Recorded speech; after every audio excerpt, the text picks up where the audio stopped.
Thank you everyone for joining in time. We'll just take 2 more minutes before we start the session.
So we'll just start in a minute, guys. Thanks for your patience.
थोड़ा मुझे दूर लग रहा था ये मैंने exactly देखा है ये आपका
Right, so welcome everybody, and I recognize a lot of you from the morning session, and really grateful that you guys have been so good with time, been there right in time in the morning, and so nice to see you here again.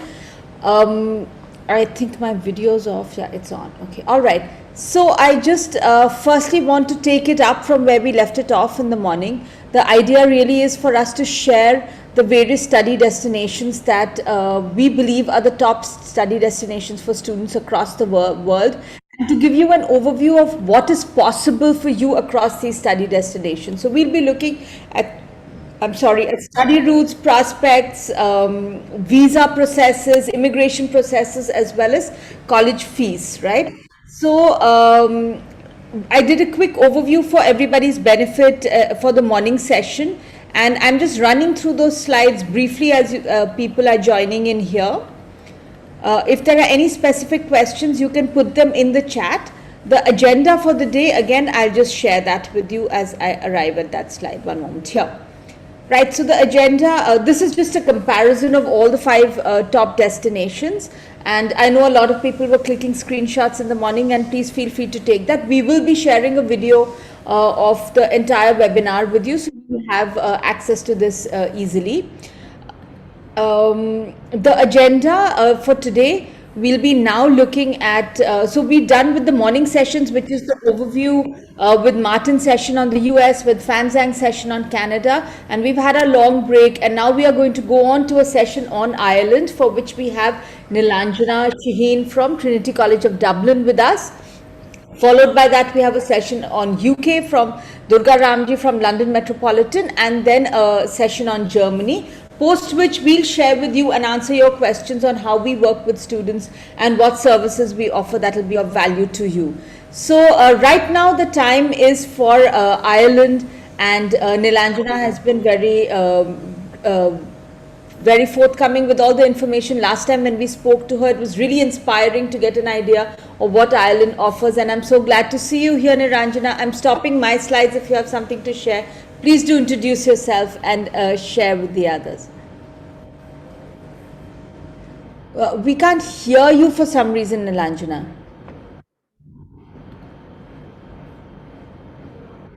Guys, is it just me? Kritika, Simran, can we hear? No, I also can't hear. Can you hear me better now?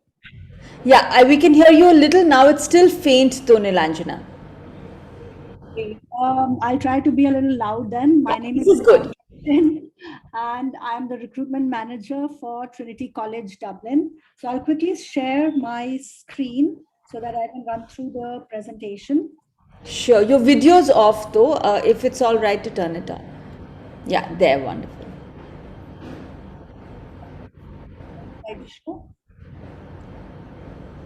I hope you can see my screen well. Yes, we can see it clearly. So good evening, everyone. Like I said, I'm the recruitment manager for Trinity College Dublin. And of course, I'm delighted to be here today to talk to you about how Trinity can add a unique edge and acceleration to both your education as well as your career path. And I am joined here by one of our global ambassadors, Tanmay Nath, who is from Delhi. He's from DPS Mathura Road, and he is passing out from our global business program. So he will be adding his inputs as well after I take you through what Ireland and what Trinity has to offer. So I'll begin with a quick overview of Ireland, which is the fastest growing economy in Europe, and it is also among the most resilient economies in the world. It is home to over 1,200 leading global companies, many of which have their European headquarters in Ireland. What this means for international students like yourself is a solid return on investment, not just in terms of post-study career outcomes, but also an abundance of industry interface and industry integration through projects, through internships, and also part-time job opportunities during your journey as a student. Ireland is also among the top 12 safest and one of the friendliest countries in the world.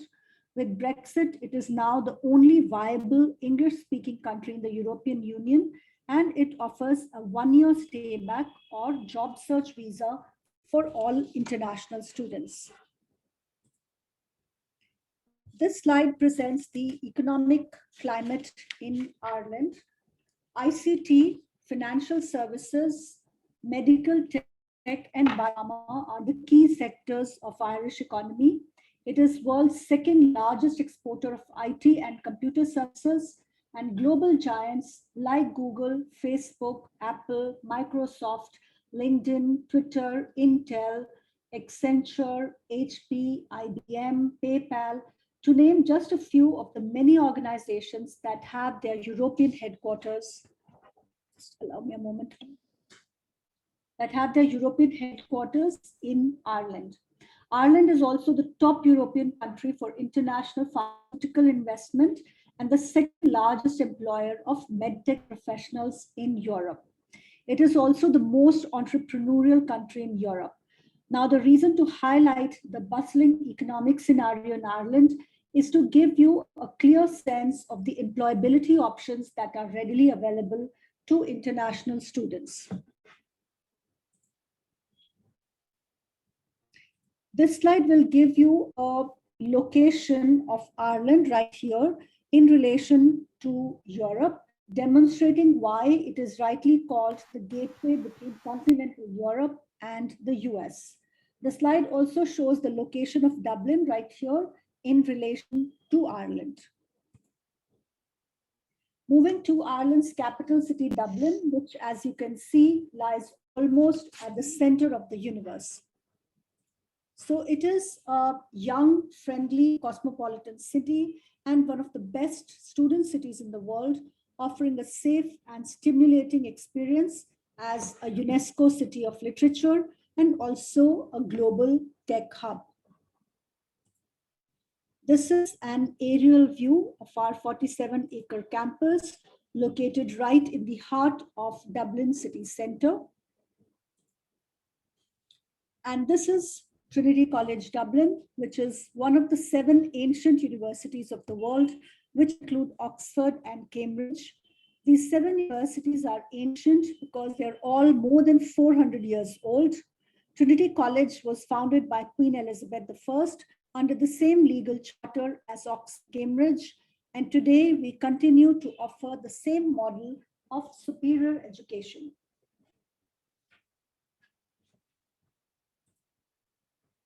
This is another view of our campus of cobbled squares, historic buildings, and green playing fields that also houses extensive state-of-the-art modern facilities, including the Sports Center, the Science Gallery, Nanoscience Research Center, Long Room Hub, and the Biomedical Sciences Institute.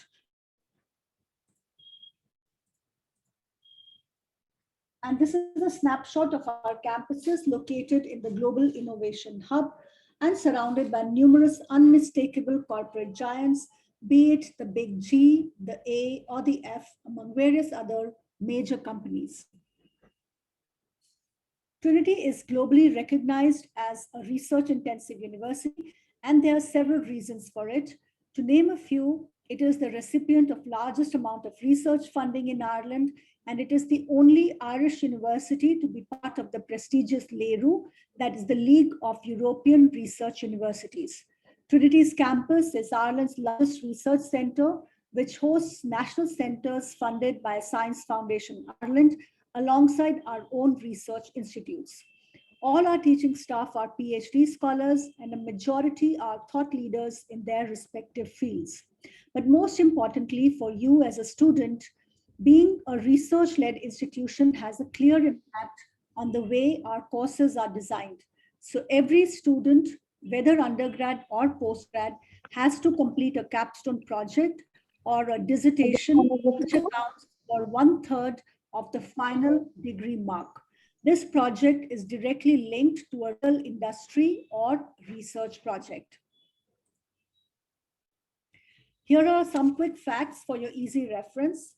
So Trinity has actively built on its tradition of academic excellence, and in our 429th year, we remain Ireland's #1 university, and we are ranked 101st in the world according to the latest QS rankings.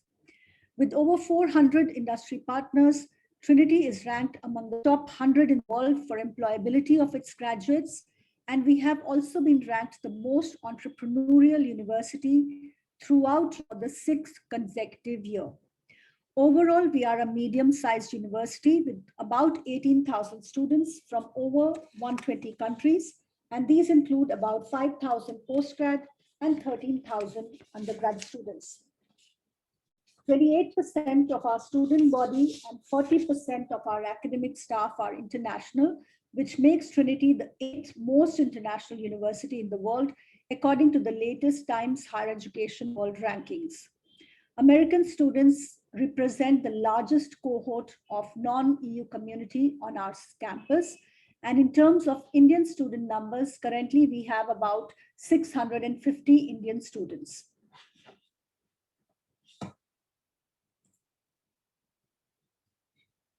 Trinity has been inspiring generations of brilliant thinkers, and these are some of our illustrious and world-renowned alumni that range from immortal writers, scientists, political leaders, Nobel laureates, and entrepreneurs. We have 3 faculties and 24 schools offering about 116 undergrad and 166 postgrad taught programs. For a majority of the subjects that we offer, we are ranked among the top 100 in the world. For example, our School of Computer Science is among the top 100, while we are ranked between top 25 to 50 in the world for English, history, pharmacy, political science, and nursing. Of course, the rankings keep changing every year, but this is just an indicator of the high quality of education that Trinity stands for. We offer 4-year honors degrees in almost all disciplines, and there are 3 subject areas: computer science, engineering, and pharmacy, in which we offer 5 years integrated professional master degree. Our general entry requirements range between a minimum aggregate of 77% to 90%, depending on the program. For IB, the overall points required generally range between 30 to 36, but irrespective of the program, for IB, we require 3 subjects at HL with a minimum grade 5 and 3 SL subjects with a minimum grade 4. For A levels, the requirements will range between 1A and 2Bs to 1A star and 2As, depending on what program you're applying for. Before going further, I'll very briefly touch upon a new and extremely ambitious initiative at Trinity called E3 that focuses on engineering, environment, and emerging technologies. E3 is a multi-million euros initiative, which is the first of its kind in the history of Ireland and among the first internationally. The core objective of E3 is to create a seamless and innovative integration of teaching, project work, and research. State-of-the-art world-class learning facilities, innovative research, and industry collaboration are the key drivers of E3, and the E3 Research Institute will be located at the heart of Grand Kennel Innovation District in Dublin, which essentially is the Silicon Valley in Europe. We also offer dedicated scholarships for programs that fall under E3, and these include engineering, biological and biomedical sciences, as well as geosciences.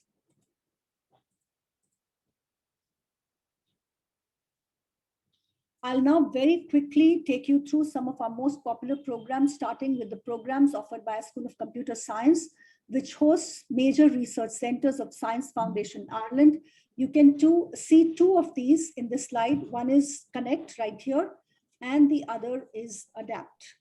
Our graduates are the most highly sought out by top employers based in Ireland, and we have an unmatched track record of tech startups. In the last 5 years, Trinity has been consistently ranked #1 in Europe for producing entrepreneurs. And we have achieved this by creating a spirit of innovation and entrepreneurship within Trinity and making it a part of the learning journey for all our students. Every student is given the opportunity to get involved in extracurricular activities, in innovation and entrepreneurship. We have also set up an ideas workspace called Tangent, which is located in our brand new business school. And within Tangent is Launchbox, which is a student startup accelerator program, which helps our students to grow their ideas and secure investment funding. To help you contextualize, I'm delighted to share that in 2019 alone, Launchbox secured over 4 billion euros in investment capital, which of course is a phenomenal amount of money. So essentially, if you have a business idea, Tangent can help you develop it into something that could shape a better world. This slide also includes some examples of our graduate startups.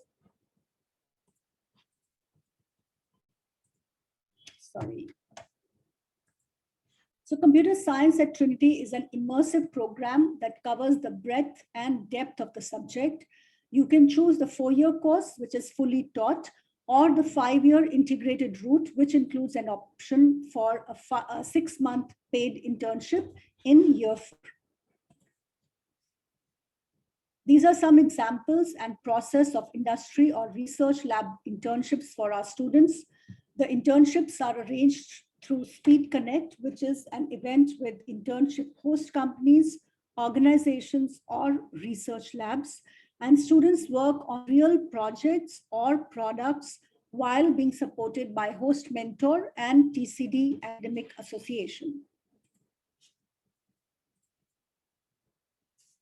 Computer Science and Business is a 4-year joint program which is offered in conjunction with Trinity Business School.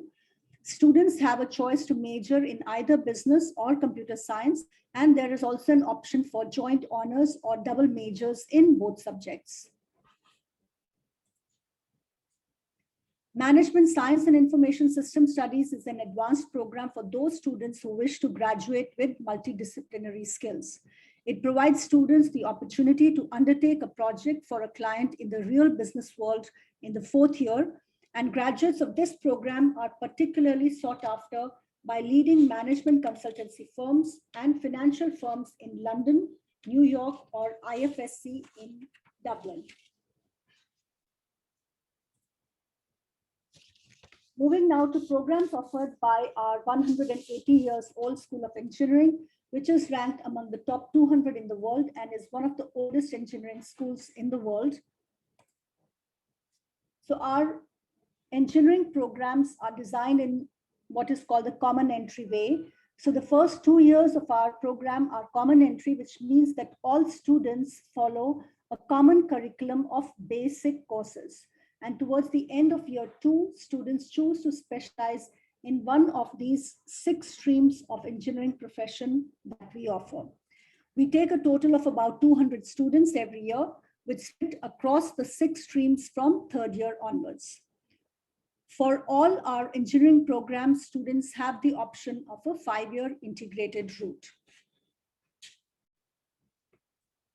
And Engineering with Management is a joint program that is specialized right from year 1, and we accept about 30 students per year. Students of this program take approximately 75% of the classes, which are taken by the students of Mechanical and Manufacturing Engineering program, and other 25% covers business and management subjects. It is also a fully accredited honors degree with the option of a 5-year integrated degree. Irish market is extremely strong for engineering graduates. The starting salary is around 30,000 euros, but it rises very quickly. And as the slide shows, a vast majority of our graduates directly progress to industry employment with corporates in biotech, pharma, building services, and design sector. And the companies range from Abbott, Bank of Ireland, Mercedes, Rolls-Royce to Microsoft, Accenture, and PwC. This year, we have launched 2 new programs within E3 that are the first of their kind in Ireland and also internationally. The first is Environmental Science and Engineering, which also offers an option of a 5-year integrated master degree. This is how the program is designed. In the first 2 years, students study both subjects, that is environmental science as well as environmental engineering. And for year 3, they choose to specialize in either environmental science or environmental engineering. The second new program is a joint honors degree in computer science and geography. Both these programs have been developed in line with UN Sustainable Development Goals to provide students with fundamental grounding in natural sciences, engineering, and in the applied skills required to develop sustainable solutions for major societal and environmental challenges. This is the image that sums up our new science undergraduate programs that were launched in 2017 by our Nobel laureate alum, Professor William Campbell. Students can enter one of the 4 science streams that we offer: biological and biomedical sciences, chemical sciences, geography and geosciences, or physical sciences. Like our engineering programs, in the first 2 years, students focus on a number of core subjects, and at the end of the second year, students select their specialization for third and fourth year. During the summer months of third year, many of our students get summer internships or placements in labs in Ireland or overseas. So for example, biological and biomedical sciences offers these 11 specializations that students can choose from in the third year, while the other science streams have relatively smaller number of specializations. So chemical sciences has just 4, and physical sciences just 3, and geography has only 2. Our Faculty of Arts, Humanities, and Social Sciences is the largest faculty with 12 schools, the most popular ones being business, English, histories and humanities, law, psychology, and social sciences. Faculty of Arts and Humanities offers single honors degrees that are listed in white, and also joint honors programs listed in yellow in subjects like business, economics, English, history, drama studies, film studies, right on to music, modern languages, philosophy, psychology, political science, and sociology. We also have 2 very popular broad-based programs that are on the lines of liberal education. One is PPES, Philosophy, Political Science, Economics, and Sociology. And the other is this one, BESS, Business, Economic, and Social Studies. Global Business by far is the most popular program for Indian students at Trinity. This is a core business program spanning the full spectrum of international business, right from management and marketing to finance, economics, and accounting, while being underpinned by innovation and entrepreneurship. The program offers blended learning, ACA and ACCA exemptions, and full CA Proficiency 1 exemption. Tanmay, who's joined us today, is graduating from this program, so he will be able to share very valuable insights if any of you is looking to know more about this program. Trinity has an active collaboration with Columbia University, New York, through which students spend their first 2 years studying in Trinity and their final 2 in Columbia, and they get their degrees from both universities. These are the subject areas which are offered under the dual program. So we launched the first dual BA program with our Faculty of Arts, Humanities, and Social Sciences and Columbia School of General Studies in 2018. The collaboration has now expanded to include 2 science programs, neuroscience in our biological and biomedical sciences stream, and geosciences. The dual BA program has an earlier deadline of 2nd January, and students have to meet the requirements of both Trinity as well as Columbia. Therefore, they will need additional essays, and there is an interview with a panel comprising of members from both universities.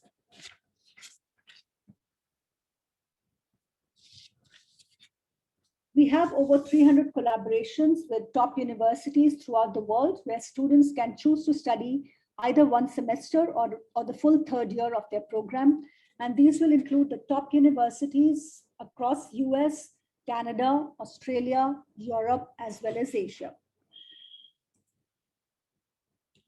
Academic rigor and a transformative student experience are the 2 attributes that define education at Trinity, and we ensure this through class engagement as well as activities beyond the classroom. We offer a rich student experience through over 170 clubs and societies, including 2 of the world's oldest student societies, the HIST for history, and the PHIL, which is the Philosophical Society, which is also the oldest debating society in the world. In addition, we have state-of-the-art sports facilities, theaters, museums, and galleries, all on campus. These are some of our recent visitors and speakers that include illustrious personalities representing different walks of life, ranging from politics and business to films and the glamour world. Our career services is an award-winning service that conducts over 200 workshops across the year to assist our students throughout their career planning. International students are eligible to work 20 hours a week during term time and 40 hours or more during vacations. Our graduate employability ranges between 93 to 96%, depending on the program. We have one intake in September, and applications commence on 1st October of the previous year. All applications are online through the course page on our website, and we have conditional offers on the basis of predicted grades and 2 academic LORs that are mandatory. The English language proficiency exam result and also your final results can be submitted later on.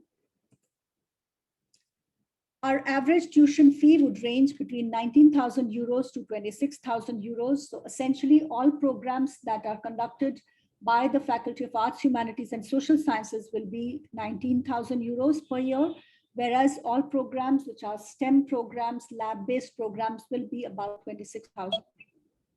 In addition, our all-inclusive annual living expenses are estimated to be about 14,000 euros. These include your accommodation, food, commute, and incidentals. We offer a range of scholarships, which are all given out on a competitive basis on the basis of your academic merit. So we have partial scholarships, which are one-time scholarship awards, which may be valued between 2,500 euros to 5,000 euros. And for some subjects like the E3 subjects, like I mentioned, we also offer scholarships for all 4 years of the program. That is it from my end. And I will end my presentation by saying that whether it is tangent or the E3, we are committed to helping our students to become more inquisitive, more pioneering, and also more collaborative. So think Trinity and choose Trinity, which is the university with a remarkable past and also a stimulating future, ready to inspire the next generation of history makers. This is my email address. In case you have any questions, I'm happy to answer those now. But if there are others which come to your mind later on, please feel free to reach out. Thank you very much. Thank you so much, Nilanjana. It's always very inspiring to hear about Trinity. And I'll really recommend to all the students who are very interested, because we got a lot of messages about Ireland as well, to go and explore Trinity College and particularly look at the department and the courses you're interested in, and you'll see the depth of research. You'll see how interestingly the courses have been designed, and you'll really find that it is a really inspiring institute to aspire for. Not a very easy one to get to either. So that's really a sort of an overview. Now we do have a student ambassador from your end, right, Nilanjana? Here. Sorry? May, would you please unmute yourself? Yeah, hi. Am I audible? Yeah, and if you can also turn on your video, it'll be wonderful for students to meet you. I know there are a few questions, and perhaps we can just let Tanmay quickly run through his experience, and then we can address those questions if that's all right. Yeah, hi. So I joined Trinity in September 2017, and I joined the Global Business Program. And to be very honest, I've had a fantastic time in Trinity. I've really enjoyed myself. I mean, there has been a perfect blend of academics and extracurricular activities. I was always more inclined to extracurricular activity side. So I was, involved with various societies. Trinity has hundreds of societies, and we also have, some of the oldest societies in the world, like the HIST and the PHIL. But there is a society for each and everything you can imagine. Like, we have society for different sports. We have a society for, entrepreneurship, investments, engineering, and then we have cultural societies like the Indian Society, Italian Society, the French Society. I mean, I can just go on, and the list just never. So, I mean, it's a very nice university where, you can polish your skills for your communication skills. You can also network a lot. Trinity also has a great alumni network. So we also have mentors who are alumni of Trinity, who are based all around the world in different fields. And they're also very helpful when it comes, if you approach them for anything. Like, you can connect with any mentor you want to through TCD Alumni department. And there are a lot of such extra facilities apart from the academics as well. There's Trinity Counseling Service, there's student learning development. So going from India, you might have difficulty in, adapting to the writing styles and the way you have to be aware of plagiarism and other things. So there's a separate department called Student Learning and Development, which help you with academic writing and, other things. Then there is S2S, which is, peer-to-peer mentoring, where somebody who's a year ahead of you in the same course would be your mentor for the first year. And you can always approach your mentor if you have, any issues like that. And even as far as academics in my course, global business is concerned, it was a very new course when I joined. Like I was just the second batch, but it was a very nice and modern course, I'd say, because our professors were a blend of both. Like we had some academicians, and for certain modules, we also had industrial professionals who used to come and teach us. So that way, we got a real-time view as well. And some of the modules were also, very interactive and very different from the traditional academic modules. Like we had intercultural management, where we studied about different management styles and the different management culture in different parts of the world. Then we have an internship module, where we have to carry out an internship over the summer and then, write a report and share our experience and, like highlight the skills which we've adapted in the internship. And then as Nilanjana mentioned in the slides, if you're interested in accounting and if you take the relevant modules over the due course in the 4 years, you can be exempted from the examinations for accounting as well. So, I mean, there are a lot of opportunities which students can seize in Trinity during the pandemic. Like, I mean, even though things were online, we still kept on getting a lot of opportunities and there were virtual events. So we never felt out of place that way. So, I mean, just to sum it up, like I've had a fantastic 4 years in Trinity. Wonderful, Tanmay. That was so wonderful to hear from you, especially the support that you received during the pandemic, because I know students across the world were really lost in many universities. So having a university that can really give you that sense of stability in such a mind-boggling time is really valuable. Let's look at some of the questions students have here, and I'll be very happy to address it to both of you, and you share, as what is relevant for you and Nilanjana, right? So I think that the first question is really about undergraduate programs. That do you have a lot of students in undergraduate programs and sort of a percentage of international students? So I think I already touched upon that Trinity is the 8th most international university, and 28% of our student body is international. 40% of our academic staff are international, which is why we are the 8th most international university in the world. And if you look at the student community, then American students lead the cohort of international students on Trinity's campus, and followed by the Indians, but there is a huge margin between the two. So just to contextualize, I'll give you, in 2019, we had about 1,200 new American students join Trinity, as against about 380 new Indian students. The other difference is also that you will find American students mostly on our undergraduate programs, and Indian students are mostly on our postgrad programs. So there is a huge margin between the largest and the second largest cohort. I hope that answers the question.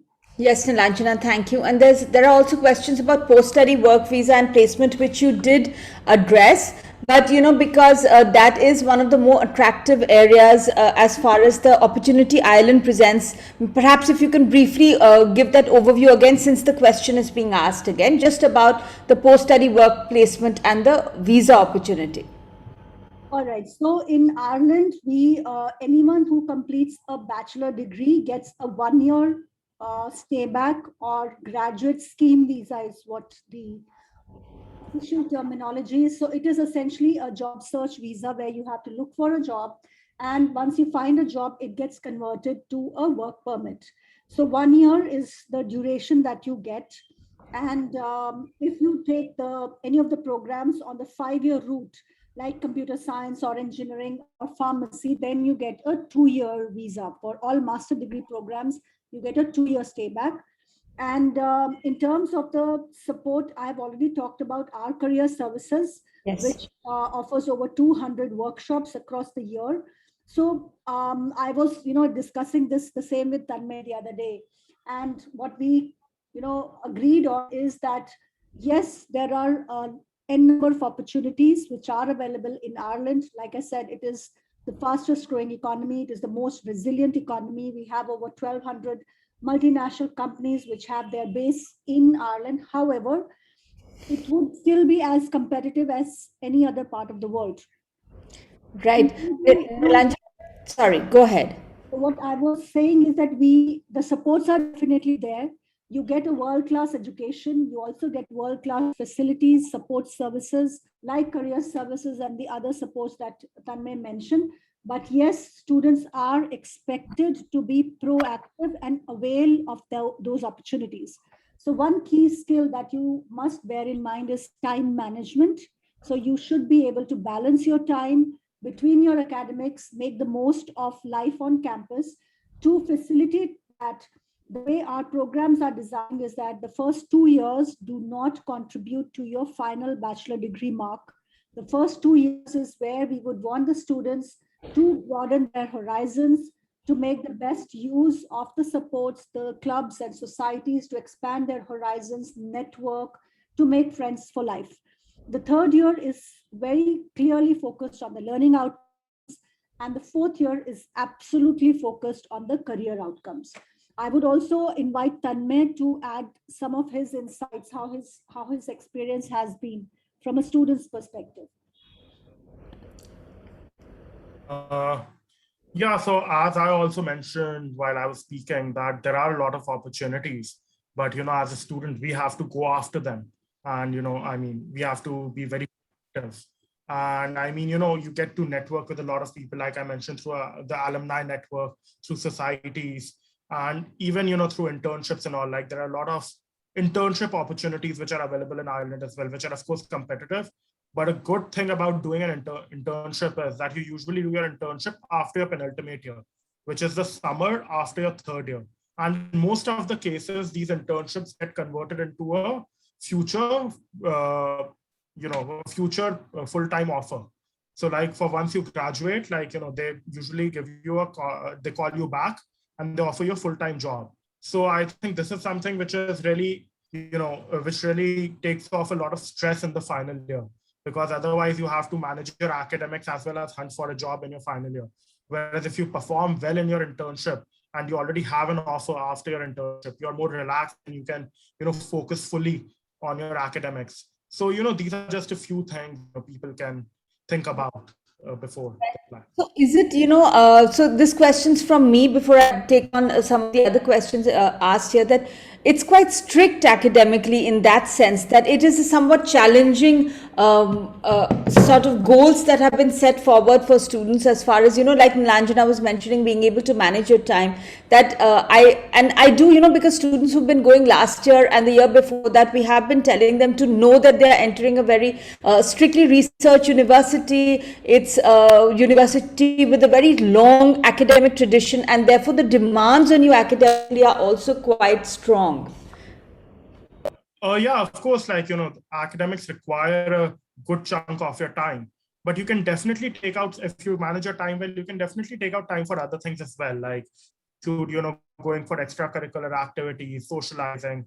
And, the events are structured in a way. So like, I'll give you a small example. Majority of our lectures and tutorials happen between 9 a.m. to 5 p.m. And most of the events with the societies either happen during the lunchtime, which is, around 1 or 2 p.m., or they take place after 6 p.m. So that way, it is structured in a way that you can take out time usually for events apart from your academics as well. And of course, in the exam season, when you have to, go to the library and you have to study a bit more than usual, rather than just being regular, and you have projects and submissions. During those days, you can like put more focus towards like academics than extracurricular activities. But during the normal time, I think it is not that difficult to take out time for both.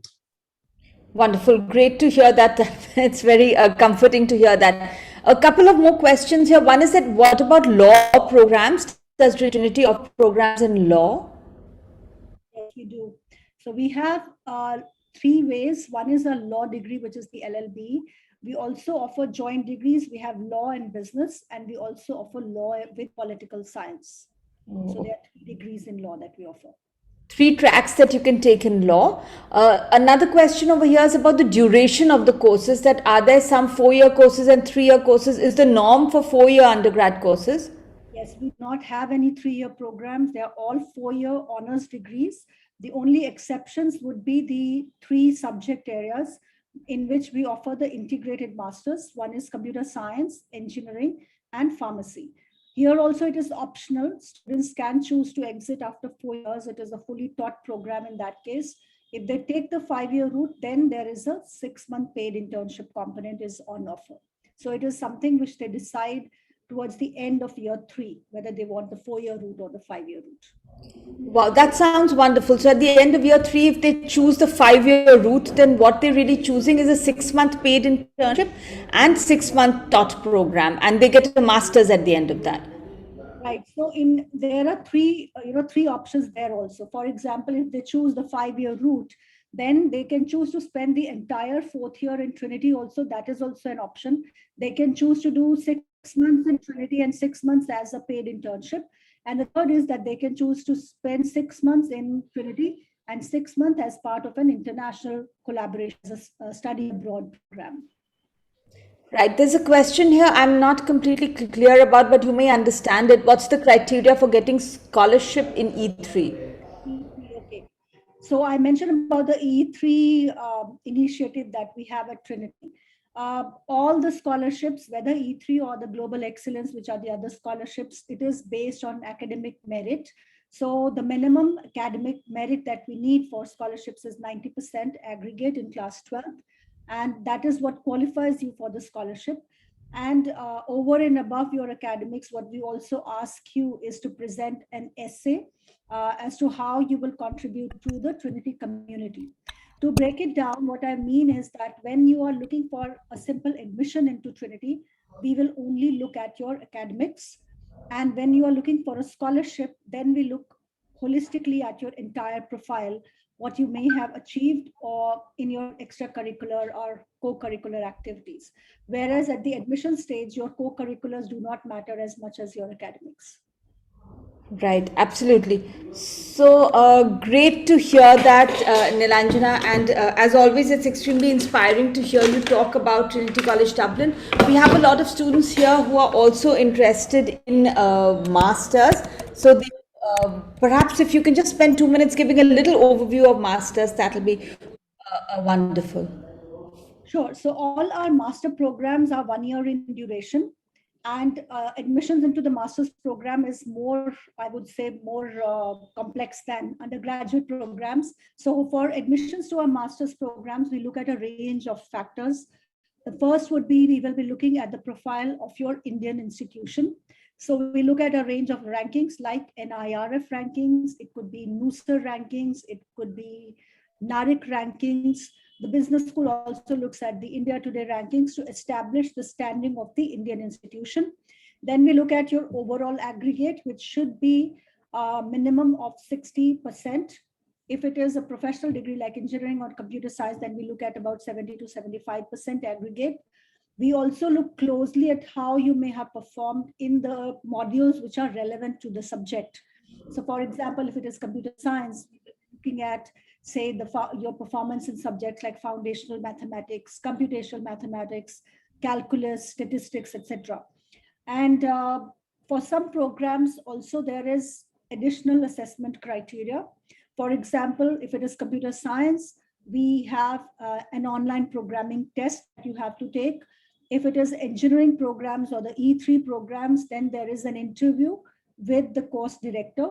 So it would vary.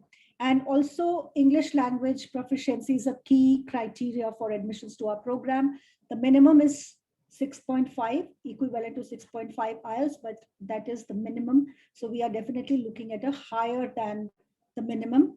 And particularly the writing part is very important because of the dissertation element. So we have 1 year degrees and they are divided into 3 semesters.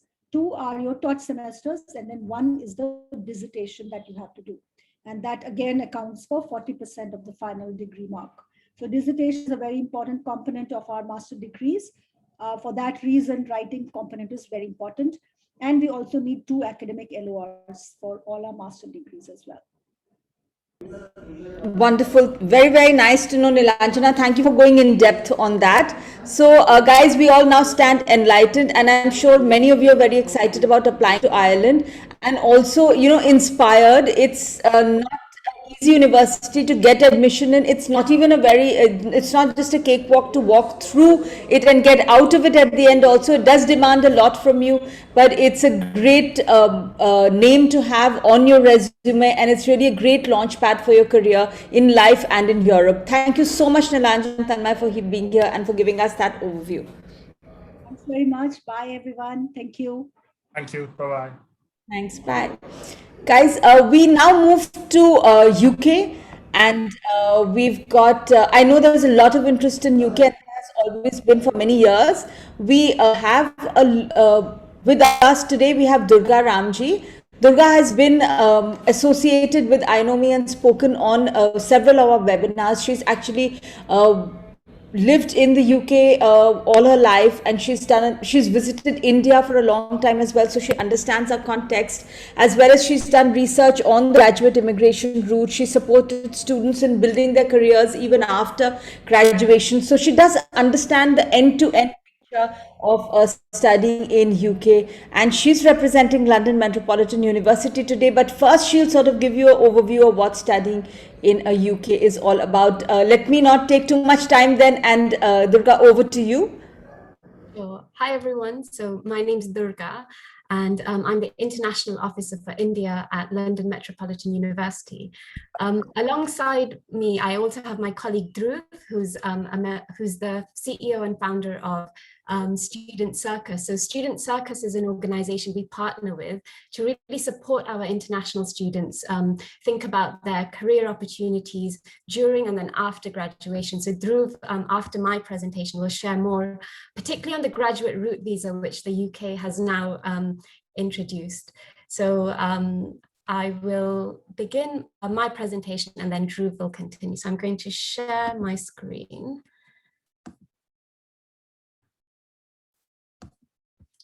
So hopefully you can all see the presentation. Yes, we can. So London Metropolitan University, we are based right in the center of London in Zone 1. So here I've got a quick map of the city. And this is our Holloway campus. So we have two campuses, Holloway campus and then our Aldgate campus. So as you can see, we're right in the center. King's Cross St Pancras Station is just 2 stops away from our campus at Holloway Road. And from King's Cross, you've got access to the whole of Europe, with the Eurostar being based there. As you can see, there's all the different sort of tourist attractions, which hopefully you will get to visit now that the UK is opening up. So there's lots to do. And of course, London is a very popular destination amongst Indian students, amongst international students. So that's just a quick overview of where we are located. Here's a picture of our Holloway Road campus. So our campus is based within the city. So we don't have a separate campus that's not sort of integrated into the city. We are, you'll see the tube stop right across the campus at Holloway Road. So it's really accessible to all other locations in London. And then this is our Aldgate campus. So just a few more images of the campus itself. So our learning center, or the library, which has all the resources and books and materials that you need to undertake your course. And then we've got lots of space for students to come and do their work, do their research they're studying here. Over the past year, the campus has been closed because of the pandemic. And like many universities, students have been learning online. But in the next academic year, so from September, we are looking to open on-campus in-person teaching once again. So we're really looking forward to welcoming our students back to campus. Another thing to mention is our gym, sports hall, and dance studios. They are freely accessible to all students and staff. So some universities may charge for access to these facilities, but for our students and staff, it's completely free. Here's a space on campus where students will now be returning back to university, so spaces to relax and just enjoy yourselves, meet other students. And then here are some images of our classrooms as well. So this is where your learning and teaching experience will take place. So just some key statistics. We have now over 9,000 students at London Met, and around 7,000 of these students are actually international students. So we have a really diverse range of students coming from across the world. So over 120 nationalities are represented. 82% of these students are full-time, and then 18% are part-time. The majority, so about 80% of students are undergraduate, and then we also do have a large number of postgraduate students who we receive as well. And as part of the National Student Survey, we have received, so our courses have received, a number of them have received 100% student satisfaction scores. So why London Met? So I think what's really important, and universities across the UK are really focusing on this as well. And something that we do really well is working to ensure that our students start thinking about careers and employability right from the beginning, so right from year one, and we embed careers and employability throughout the course and the academic experience.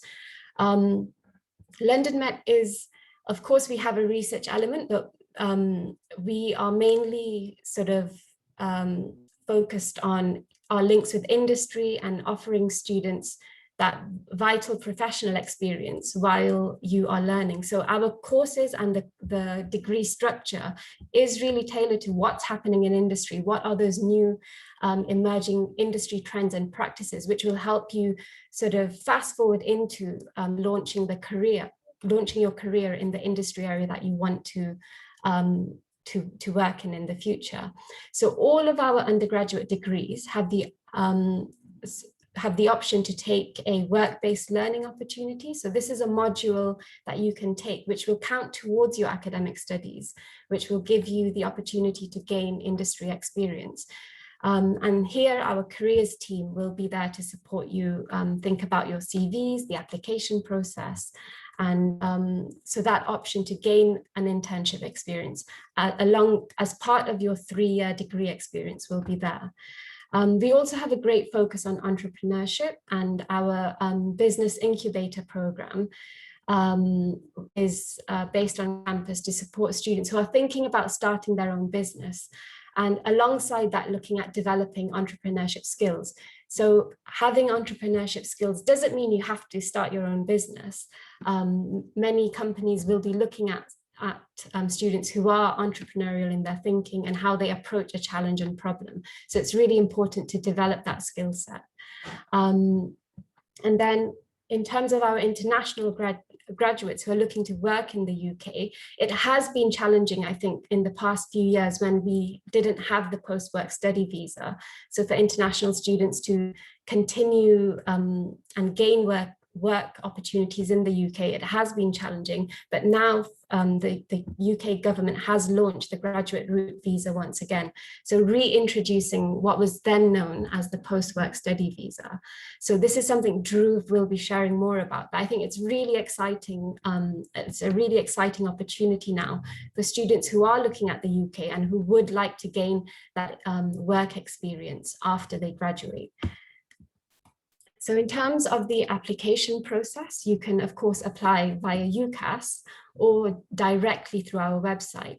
And I think this is something that if you're working with Inomi, you will know that it's really important to tailor your personal statement to the course and to the university. And I think during the pandemic, you might be thinking, how can I really take on a project or do something when I'm at home and I can't get out into the city or work with other organizations. So I think going back to books and really understanding your subject and reading around your subject, maybe finding the modules that you'll be studying as part of the courses you're interested in and looking at the books on the course. So really understanding your subject is really important. There are lots of online courses you can do. I know Inomi, they've been doing prep labs, which has been really exciting, a really exciting way to connect with industry professionals and build your experience there. So I think the prep labs have been a great opportunity. And of course, there are still online projects that you can undertake as well. So all of these things will help you build a really good personal statement and think about how those experiences connect to your course and to the university as well. So in terms of pricing and scholarships, our courses start from £13,200. So I think compared to other universities in London, we are relatively more affordable. And we also offer scholarships. Our International Excellence Scholarship is an award of £2,500. So it's a discount to your first year tuition fees. And then also we have the International Student House and London Met postgraduate scholarship. So this is awarded to students from certain countries, including India. And this scholarship covers the entire tuition fee as well as flights to and from London. So it's a highly competitive scholarship, but I really recommend applying to these to support the funding of your degree. So as I mentioned before, we are looking to return to campus in September and return to in-person, face-to-face teaching, and students will be expected to join the course in person and travel to the UK. We are, of course, aware that government guidelines may change, and this is something that we are closely following. And then if there are students who do need to self-isolate for a certain period of time, or maybe aren't comfortable coming to campus just yet, we will be working with students on a case-by-case basis to make sure that they have that best learning experience. But as I said, we will be returning back to in-person teaching, which is something we are very much looking forward to. Just on the point of travel, if students are coming from a red list country, then we will cover the hotel quarantine cost. So that is something that we were planning to offer Indian students, but I think now India will be moving to the amber list. So for students arriving from amber countries, you will be self-isolating in your own accommodation, but London Met will still provide a care package in terms of food and essentials for you to help you during your self-isolation. And finally, I want to focus on our degree programs and why employability is so important to what we offer at London Met. And it begins in year one. So although we are going to be talking about the graduate route visa, which is something you can apply at the end of your degree, 3 years might feel like it's such a long time away. I want to focus on my academics, but there are things you can already do now to make sure that when you do come to apply for the graduate route, you're well prepared to apply for roles that you're interested in and work and sort of help your career progression in areas that you want to develop. So if you haven't built any experience in your industry sector during the 3 years of your degree, when it comes to applying for the graduate route and spending that time looking at roles and jobs, you might feel a little bit lost, you might not feel prepared, and those 2 years, when you could have already found something that you're interested in, you might be spending those 2 years looking at roles and jobs which maybe give you some experience, but maybe not what you were looking for in particular. So as part of your undergraduate degree, I think you have 3 years to explore internship opportunities. At London Met, we don't offer the 1-year placement opportunity, but many other universities in the UK do. But we offer the work-based learning module, embed the employability and internship opportunities into the 3 years if you want to do a 4th year, sorry. Again, it's really important to access your career service. And this is something that I recommend all of you do. Once you arrive, you feel a little bit, so you're settled in, contact the careers team. They will be able to guide you with your CV preparation, interview preparation. They also host the annual careers fair, so you can meet employers, and then employers will also come to campus to deliver workshops. So as part of your degree, make sure you do contact the career service as well. And then as an undergraduate, I also recommend beginning to create your LinkedIn profile. And this is where you can start connecting with individuals working in the sectors that you're interested in. You can follow the career path of different individuals and see where did they do their internship, where did they go on to next. And this is a great way of discovering companies that work, that are in your sector.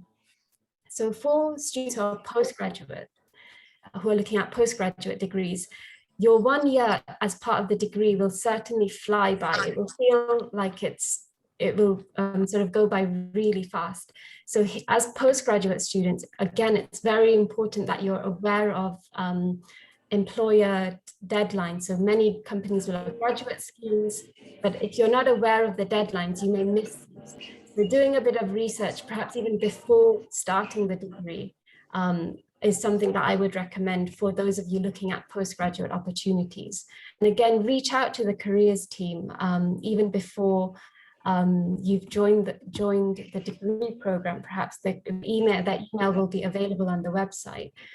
So for undergraduate students, you have that 3-year period. For postgraduate, that 1 year will certainly fly by. So make sure that you do connect with the career service. So in terms of our degree programs, in the business sector, we've got our Guildhall School of Business and Law, which offers degrees such as accounting and finance, business and management, economics, law, marketing, and then we also offer courses around translation and conference interpreting. So once again, if you're looking at opportunities within the business sector, it's important that you start your research early and think about, do I want to work for an MNC, a smaller company, a startup? And many of the larger companies in the UK will have an established program of an internship, perhaps a placement, and then their graduate scheme. So you can really start researching these timelines in year 1. And again, there'll be thousands of opportunities, but you want to be successful in at least one application to get that work experience opportunity. But you will see that students will apply to maybe 30 to 50 opportunities before they're successful with one. So it is competitive, it is challenging. You do need that resilience and perseverance to keep going. But it's a highly valuable opportunity to undertake an internship or a placement. I keep mentioning, work with your career service to understand the recruitment practice in the UK. So something that I know when you're studying in India is employers will come to the university and conduct interviews on campus and maybe offer you a role there. So in the UK, when employers are coming to campus, it's often just to showcase their opportunities, and they're not going to offer you a role there. So that can sometimes be a confusion when we talk about placements. So there is that proactive approach you need to take to prepare your CV, attend interviews, attend assessment centres, and then follow that process to be successful in a role. Something to also think about is the changing world of work. So with the pandemic, many of us have been working from home, and in the UK now slowly returning back to campus. But many companies have changed contracts now to offer partially we're able to work from home and then part of the time working in the office. So working from home is another skill set. How are you able to work independently, still achieve your goals, still work as a team using technology such as Zoom, which you may now be very familiar with. So all of these skills are something that employers will be expecting students to also have. So thinking about how are you developing these skills in the changing world of work. And finally, when you're looking at business roles within business, part-time jobs are a good entry point. So even if you are working, say, so many students will work for a supermarket or clothes stores or within an administrative role as a part-time job around their academics. These could be good entry points into careers that you're actually interested in. So for example, if you were doing a sales assistant role at Marks and Spencer's, you may not want to be a sales assistant for the rest of your life, but at a supermarket, they will have, so Marks and Spencer's will have a finance department, will have a HR team, will have a marketing team. The students who are already in employed by such companies, you might have easier access to some of these departments. So see it as an entry point to progress into the roles that you may want to work in. So this is our entrepreneurship challenge that we have. So the Big Idea Challenge, where we offer a £30,000 cash prize to students who are looking to set up their own business. So it's a Dragon's Den style pitch event where you will come up with an idea, pitch at an event that we will host, and then the opportunity to have this cash prize to help you start up your business is something that is offered by the university as well. So in science and technology, we offer computer science, communications, there's technology and mathematics, creative technologies, there's courses around digital media, and then journalism as well. And then we also have our School of Human Sciences. So courses such as biomedical science, dietetics, food and nutrition, courses around pharmaceutical sciences and sports sciences are also available. So within these sectors, I think it's important that you start shortlisting companies that you would like to work with. So as you're doing now, you're shortlisting universities, you're understanding which is the best fit university for me. This is a similar process that you should undertake with companies that you would like to work for, particularly if you're looking at the science and technology space. So understanding companies, you might want to look at who's the leadership team, what are their values, what are their products and services, which is the department that I would like to work in. So start kind of narrowing down and shortlisting here. In London, you have access to many larger companies working in technology, but also startups as well. So there are lots of larger firms, lots of smaller firms that you can reach out to and start learning about. And many of these companies will be attending our careers fair as well. So you can already meet some of the staff at these companies to start building that network and relationships. For science-based subjects, I think it's really important that you, so particularly for courses like dietetics and food and nutrition, you want to make sure that your degrees translate back to the country that you want to work in. So do make sure that you're aware of, so maybe in India, there may be other qualifications that you have to do before you can work in that sector, and a UK degree might not translate. So do make sure you do that research. If you're looking to build professional experience in that area in the UK, that experience of course will be valuable, but you have to make sure that the degree translates.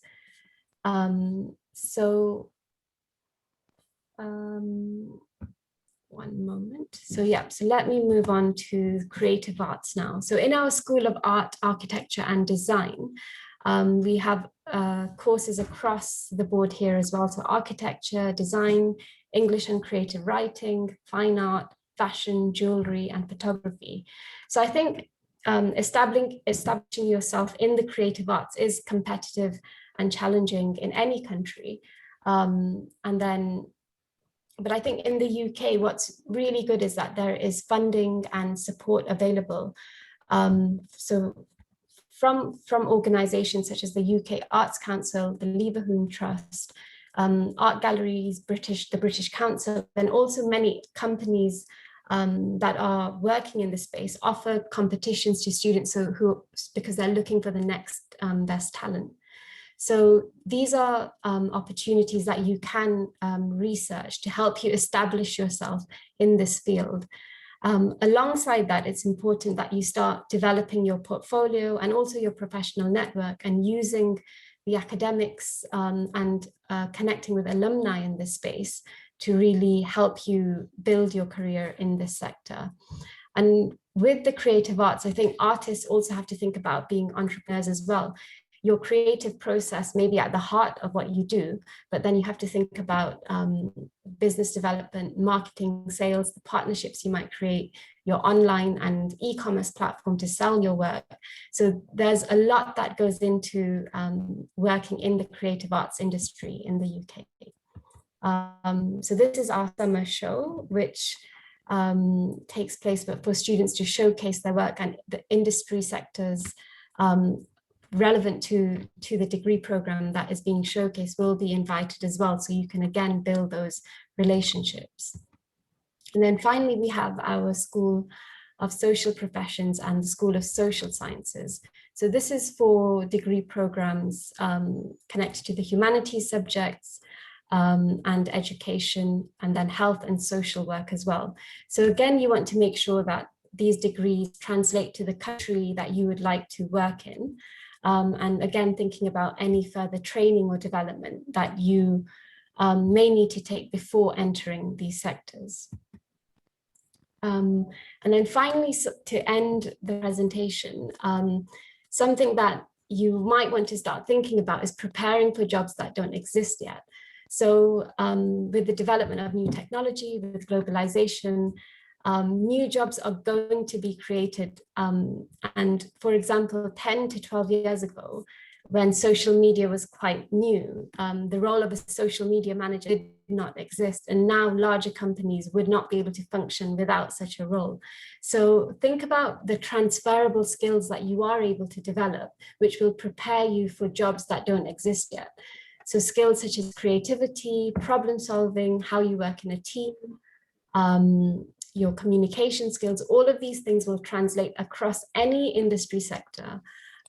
So how are you developing these? And as part of your academic studies, you will develop these through, say, group presentations or projects, but more often they can be developed through the experiences outside of the classroom. So the extracurricular opportunities and the employability opportunities through internships and placements that you undertake. So as part of this presentation, I wanted to share a bit about London Met and the degree programs we offer, but also help you to start thinking about what are you going to do with that degree? Because often the degree is the permission to apply for a role, but how you get there and the experiences that you undertake will really help you achieve those career goals alongside the degree and the academics that you undertake. So with that, I'm sharing my email address here, which you can get in touch with me to ask any further questions. And I'll pass on to my colleague Dhruv now, who will share more about the graduate route visa. Yeah, right. Thank you very much. I particularly appreciate the various aspects of your courses that you showed. I'm sure that's very inspiring for a lot of students here. Dhruv, so the graduate route is something people have a lot of questions on. So please do shed some light on what are the prospects for students studying in the UK after they finish their graduation.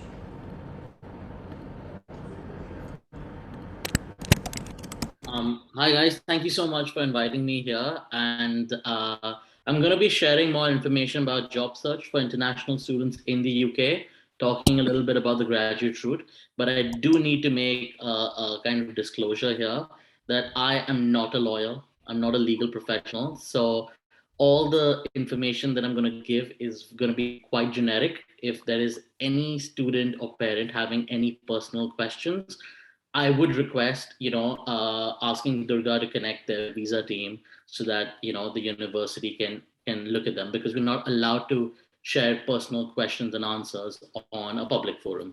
That's the rule in the UK, so I just want to make it clear for everyone. Now, Student Circus supports a lot of universities in the UK, and London Met is one of our esteemed partners. And I'd like to mention a couple of things here for everyone on this call. The first thing is that in Durga's presentation, you saw a lot of emphasis on employability, and that's because of a previous, work that she's done with other universities in the whole employability remit. So she herself has been working with the careers in different universities across the UK, supporting international students. And now she's working with London Met in an international recruitment capacity. So she understands the best of both worlds on how to recruit students and how to basically support international students find their jobs. So that's amazing on, on the side of London Met. Now, if you allow me, I'll just go through my quick presentation in about 5 to 7 minutes, and then I can answer any questions that you may have on the graduate immigration route. What are the jobs available? How do students find jobs, etc., etc. So as I said, we support London Met with, simplifying job search for the international students. And just to give everyone a brief background about Student Circus. So Student Circus is a data platform that basically partners with universities across the UK and Europe now. So we have, close to 40 universities we're working with, London Met, LSE, Imperial, CAS, the likes of it. So the good part is that a lot of universities in the UK are now looking at international student employability with a very close eye, and they're doing all that they can to try and support the international students in finding the right jobs, because we all know that the reputation of the UK is not very friendly in terms of employability for international students, especially with the previous rules and regulations. However, as a sector, the one thing that we've seen is that the government has taken its step by introducing the post-study work visa, and universities across the board are trying their best, working with companies such as ours and others. Moreover, putting in a lot of resources to support their international students, especially those students coming from the Asian continent. Just a brief background about myself. So I was a former international student from India. So I can understand the pains that students are facing on this call, and the questions that parents have, because it was the same thing in my family. If you're going to spend so much of money to go to another country to study, you need to make sure that the university is good, the country is going to be welcoming, and moreover, how am I going to get my money back? Because in India we have this great concept about return on investment, and putting in a lot of money is a big investment for any family, however wealthy or not wealthy you are. So the caveat is that I was a student, I have gone through the whole process, and now my partner and I, we started Student Circus 4 years back to support international students and finding jobs in the UK. So let's talk about the whole job search market in the UK, especially post COVID. These are the top sectors that have roles, and the graduate roles are the ones that I'm talking about. I'm sure healthcare is one of the biggest givens, because we all know what's happening with COVID, but e-commerce, digital marketing, as Durgha said, these are some of the new industries coming up with social media marketing managers, etc.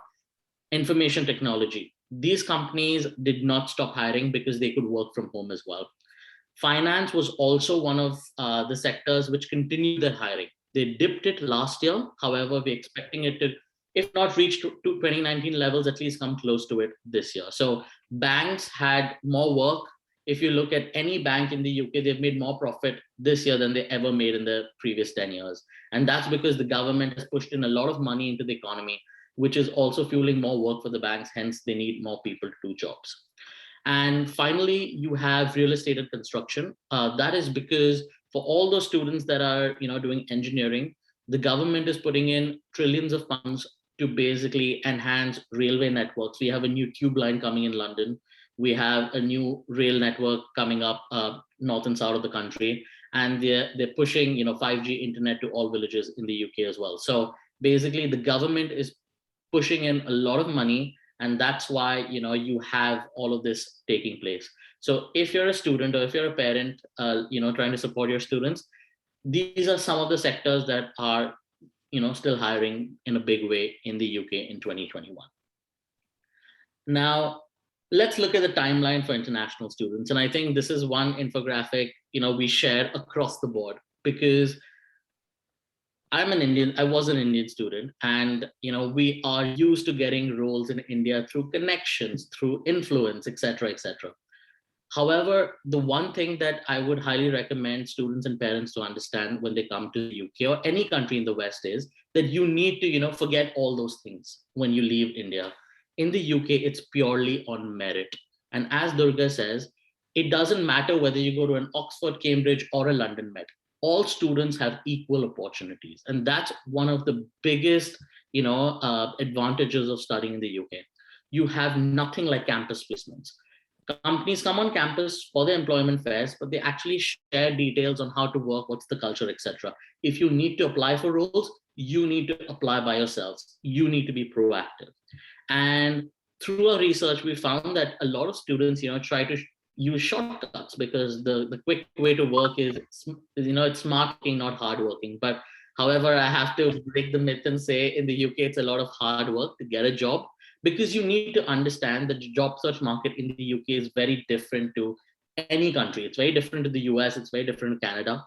I have to say the US and Canada are more closely related to the Asian market, because it's all about, fast paced and stuff. Whereas in the UK, it's more about equal opportunities, work-life balance, etc.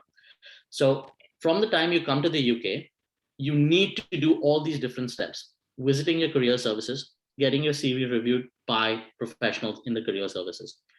All universities, and I work with London Met closely, and I know that they have professionals there who know the employment market in and out. They know how to make a CV, etc., stand out, and you need to visit them if you want to use all the resources. Another thing that I'd like to mention, and I made mistakes as well when I was a student. I thought I will get the resources coming to me. As Indian students, we are very used to all of that. The placement cell contacting you, etc., etc.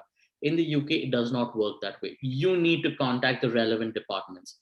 Universities are very big. They have thousands of staff, and they understand the whole student journey. So they have people and professionals to support you in every step, whether it's your CV, whether it's finding roles, whether it's networking through different events, whether it's practicing your psychometric tests, whether it's practicing your assessment centers and interviews, etc.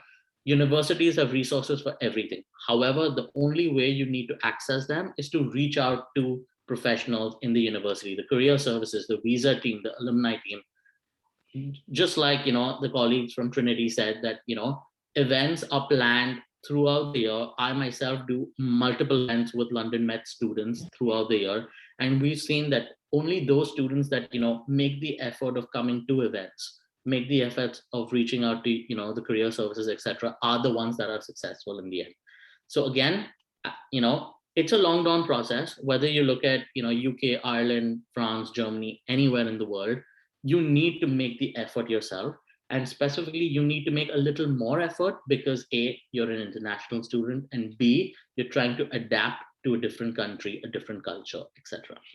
But there are thousands of students who get jobs every single year. So it's not a moonshot. It is achievable. We know so many students who got jobs recently as well in the pandemic. And the one thing I'd like to tell students is, if you hustle and if you put in the time and the effort, you will be successful. Now, obviously, Student Circus is a platform. So we've been working with London Met over the last 2 years. And on our platform, we have different features to support students at London Met. And this is one of the advantages for London Met students, because if you're a student, going to a non-partner university at Student Circus, unfortunately, you not have access to all the features on the platform. So with London Met students, you have access to the handpicked jobs that will, sponsor your work visa. You have access to questions answering your immigration queries and other resources to help with your job search. And it's as simple as entering your London Met email ID. Once you become a student at London Met, every student gets their own London Met email ID. And the simple way of signing up is you just need to go to your dedicated platform, which we've built for London Met, and you sign up using your London Met email ID. So you have all access through all different features just through that one email ID. So as I said, we have success stories of students getting jobs, not only in, multinational companies, but also in startups and SMEs across the UK. So again, for students and parents, again, yes, it is more tricky, it is more challenging than, say, a local student, but students are getting jobs. And again, the effort you put in is directly proportional to the success you'll have in your job search or interview search in the UK. Now, coming to the most important thing about the graduate immigration route, I think the government has bitten the bullet and has done it at the right time. Maybe it's just fate that comes in together. But with Australia and New Zealand shut, Canada still kind of wavering, the UK has, taken charge and has introduced the graduate immigration route. So if you complete your undergrad and masters, you get 2 years. And if you complete your PhD, you get 3 years to stay on in the UK. You can do any job. You don't need a company to sponsor you for your work visa, etc. You can work at any level, part-time, full-time, etc. for those 2 or 3 years. Obviously, you need to understand a couple of things. The graduate immigration route is a separate visa. So you get your student visa, but you need to switch to a graduate immigration route.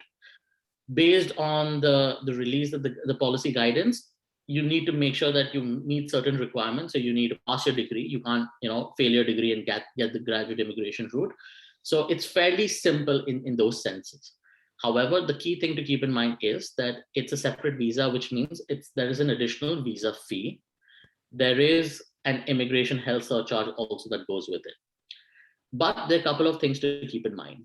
The graduate immigration route is non-extendable. So you get it once, you cannot extend it. It's just like Ireland. You either get for 1 or 2 years and then you need to switch. In the UK, you either get for 2 or 3 years, depending on what you finish, and then you need to switch. And the other thing is that it does not lead to the settlement in the 5-year route. So you can't count your, whatever you studied for those 2 or 3 years, plus the 2 years of the graduate immigration route, and say, I've stayed in the UK for 5 years, I need my PR. It doesn't work that way. It does not count towards the 5-year PR route. It counts towards the 10-year residency route. So these were a couple of things that, students need to understand. Now, for the graduate immigration route, I think it's a golden opportunity, because the biggest problem that we understood students face was the lack of time. They only had 4 to 6 months earlier after the end of their course to find the right job that will sponsor them to keep them longer term in the UK. What the government has done is that it's increased that 4 to 6 months to 2 years. So now students have 2 years to find the right opportunity, and 2 years is a long time. Whilst you're finding and waiting for the right graduate job that will sponsor you post those 2 years, you can work at, you can do an internship, you can do part-time roles, etc. You can do anything. And the one thing I'd like to tell all students on the call and all parents is that please try and do as many internships as possible. Please try and do as many online courses as possible if you can. If you don't have a chance to do an internship, try and volunteer, become parts of your, the committees in universities, like different societies, etc. All these things help. In the UK, employers put extra emphasis on hiring students that have extracurricular activities. It's not just a student getting a 2-1 or a merit or a distinction. It's the totally opposite of India. In India, we are behind a rat race where, if you're the top student coming in, you will, get a placement, and which is a job. But in the UK, it doesn't matter whether you're the top or whether you're the last, as long as you can showcase that you're the right person for the role. And that is really important. The other thing is that, students sometimes are not sure in doing part-time work.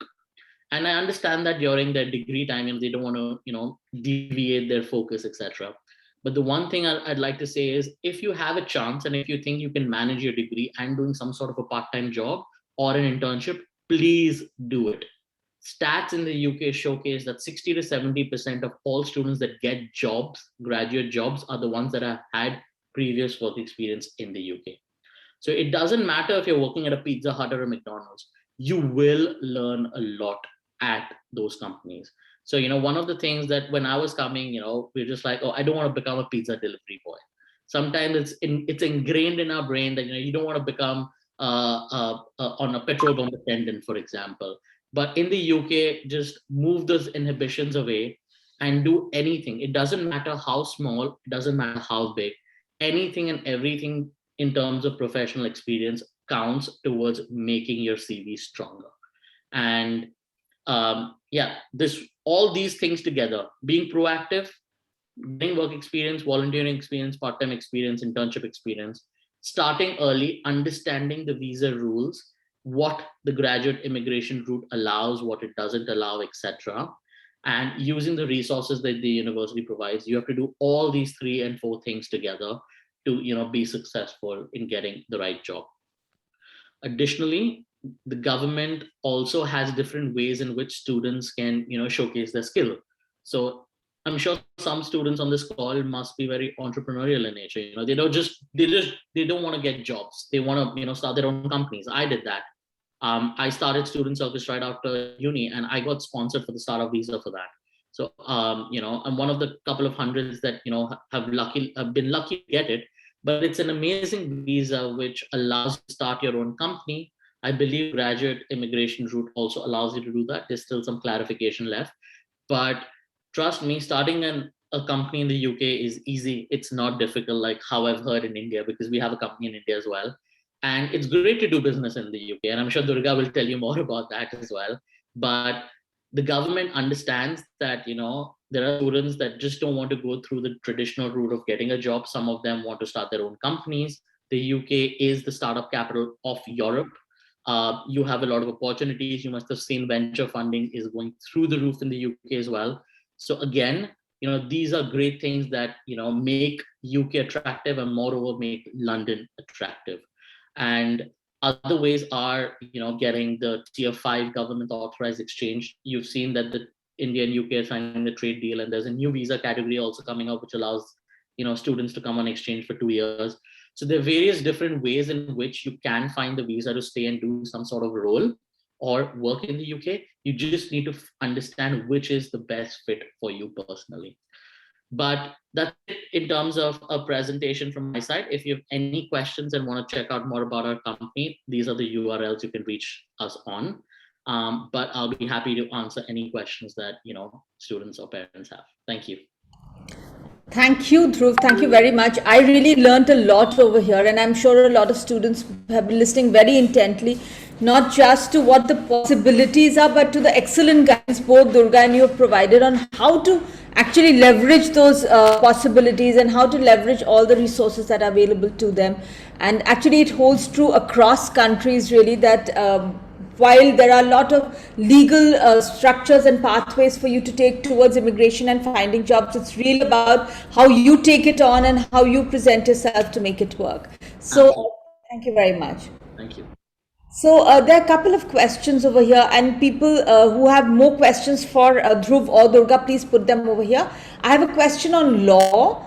That if we take up law as a major, I'm not sure if you would know the slightly deeper question that's being asked here, that do we have to choose criminal or civil law at the undergraduate level? I guess not, right? No, I don't believe so, no. I think that decision is something that you take more at the master's level. At the undergrad level, I don't even think you choose between litigation and corporate law. You just study the entire gamut of law, and then you explore, and then through your work you figure out the specialization that you want to go into, and then at the master's level you can specialize. Another question here is, if we take a specific subject as a major like political science or law, can we take other subjects too, like fashion or economics or psychology? Or can we take fashion and law together as a course? That's really, I haven't heard of this combination before, someone saying I want to do fashion and law. So in the UK, you would pick a subject, and that would be your subject throughout the 3-year program. So I know in the US you have the majors and minors, whereas in the UK, there isn't that option really to do law and fashion together. So when applying to the UK, you really want to think about what is that subject that you would like to study, and how does it support your career progression. So I think if you are looking at such a different combination, perhaps picking the subject that you would like to focus on, and then through extracurricular activity, you can maybe think about fashion or joining the Student Fashion Society. And again, these are great ways of having that breadth of experience, which employers do look for as well. But yeah, unfortunately, we don't offer law and fashion. We offer them separately, but not together. Yeah. So another question I have, which is slightly related, is that suppose someone wants to switch after a year or so. You start off with, let's say, law, and you say I want to switch to economics, or switch to something perhaps not as diverse as fashion and law, but something that you may have studied a little bit of one in the other. Do universities allow this flexibility for a student to change their mind after a year or so? So there is an option to transfer, but it would to be dependent on the course. So if it's a closely related subject, so you might be doing, say, business and international relations, and you wanted to transfer to politics, some of the modules that students will cover in year one may be similar modules across disciplines within one school. So I think changing and transferring to, say, year one from one course to year two to a different course is a possibility within the same school, but transferring to a completely different school, so maybe going from business to science, is unlikely. So you may have to sort of reapply and start year one again. And Dhruv, did you want to come in? Yes, I believe there is some sort of thing, students will have to keep in mind that immigration thing as well, because the government, I think, I'm not sure, don't hold me to this, is that, you will only get post-study work visa if you finish the course that you recently signed up to or something like that. There was the guidance. I know the government is constantly changing it to kind of refine it again, but if you aim to do that in the future, I would recommend talking to the university, understanding what the implications are, and then doing it. Yeah, my understanding of that is that the visa really comes to you in case you both finish a course, right? So you get a degree in whatever course you finish and get a job in the course that you finished your degree in. No, that's not true. So basically, the post-study work visa is basically one that you get based on you finishing a degree. Oh. There are some internal rules, so everyone gets it. I did a management, I finished my management degree, I will get a 2 years post-study work visa unless I'm an overstayer, I've not done my attendance or something like that. But that's very severe. But they want to basically give it to everyone that's there in the country. Right. So in that case, even if I'm doing a job which is not related to the degree that I did, I would. Oh, wonderful! That really gives people flexibility. That is really useful, because the post-study work visa you don't need sponsorship to work anywhere. You already get a work visa for 2 years to work anywhere, do anything with any company, as long as you finish your graduation and you make sure you're not one of those red list individuals or blacklisted individuals, etc., that have overstayed their time or something like that. So again, it's super easy, super simple. It's great because it gives students more time to do anything and everything, try and figure out what they want to do, and then if they want to stay in the UK longer term, then find the right job with the right company that will sponsor them in the future after the end of it. I also think in the UK, so you might be a law student and you can apply to any kind of graduate scheme. So many employers are not going to, so if you're looking at, say, marketing or business, or maybe the student who is looking at law and then going into fashion, you can do that in the UK. You might study your law degree, but then go on to work for a company that is interested or in the fashion sector, for example. So employers are not so stuck on you have to do this degree to get into my company. It's very open. Graduate schemes are looking for students who have maybe completed a degree, maybe got a 2.1, 2.2 first class grade, but you're not limited to your subject when you go on to apply for roles in the UK. So I think that's something that's really good about the jobs market here in the UK. Absolutely. I think that's one of the biggest advantages, because say, for example, in India, if you've done a BCom or you've done a BMS, etc., that you can't, getting a marketing role will be more tricky because you focused on accounting, finance, etc. And it's very much like you need to make your decision before you start on what you want to do in your future. In the UK, it does not work that way. And that's a big, big plus point, because you may do marketing, but you may end up liking management. As long as you can showcase your skill to the employer that, you're the right person for the role, and they kind of go through the whole process and they can prove for themselves, you will get the job. And that's where the point of transferable skills is very important, and the merit system that Dhruv also mentioned here in the UK. So develop those skills, to take on those extracurricular opportunities, internships, volunteer, and really showcase and evidence the skills you've developed to be able to move into any sector, regardless of the degree you've undertaken. Because interests will change as you progress, and that's a given, I think. Right. No, that's actually very encouraging to hear. So thank you very much. So a couple more questions here. Okay, this is a very straightforward one. Is the post-study work visa and graduate route work visa the same thing? Yes, it is. It's the same. Yeah, Shubha, it's the same thing. Ishan's question is, do the universities in UK accept transfers? I guess the difference would be, do they accept transfers from within the UK? Do they accept transfers from outside the UK? Outside the UK, I think definitely no. How about within the UK?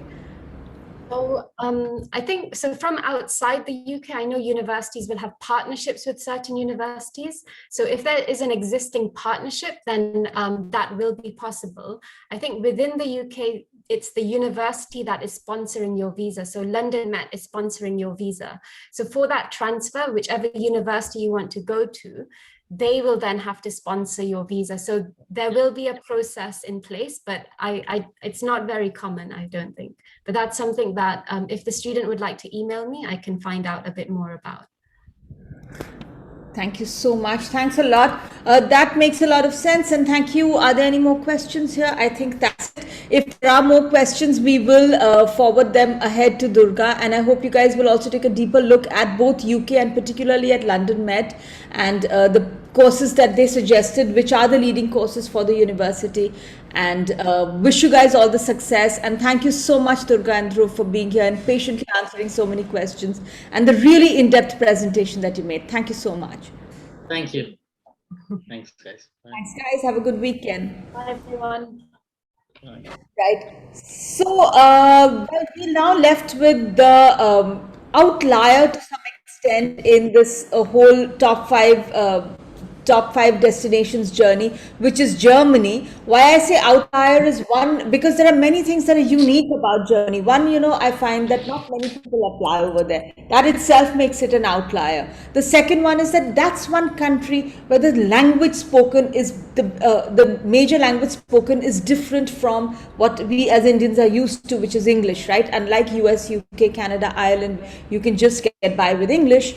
Germany is one where the German language is important. So that's really the second reason. And the third reason that Germany is an outlier is because of their free undergraduate education. So it comes together as a very interesting entry over here. And I just want to share with you a slightly unfortunate development, which is that Labina is not able to join us today for some unavoidable personal reasons, but she did send a little voice note to us and a lot of her slides and her understanding of what Germany is. So our lead counselors from Inomi, Kritika and Simran, will take you through the understanding of Germany. Please feel free to interrupt and ask questions. It's just us, or put them in the chat as it goes along. Over to you, Kritika. Hi, everyone. So Simran and I will be elaborating on Germany in just a little bit. You want to first play Labina's message, Simran? Yeah.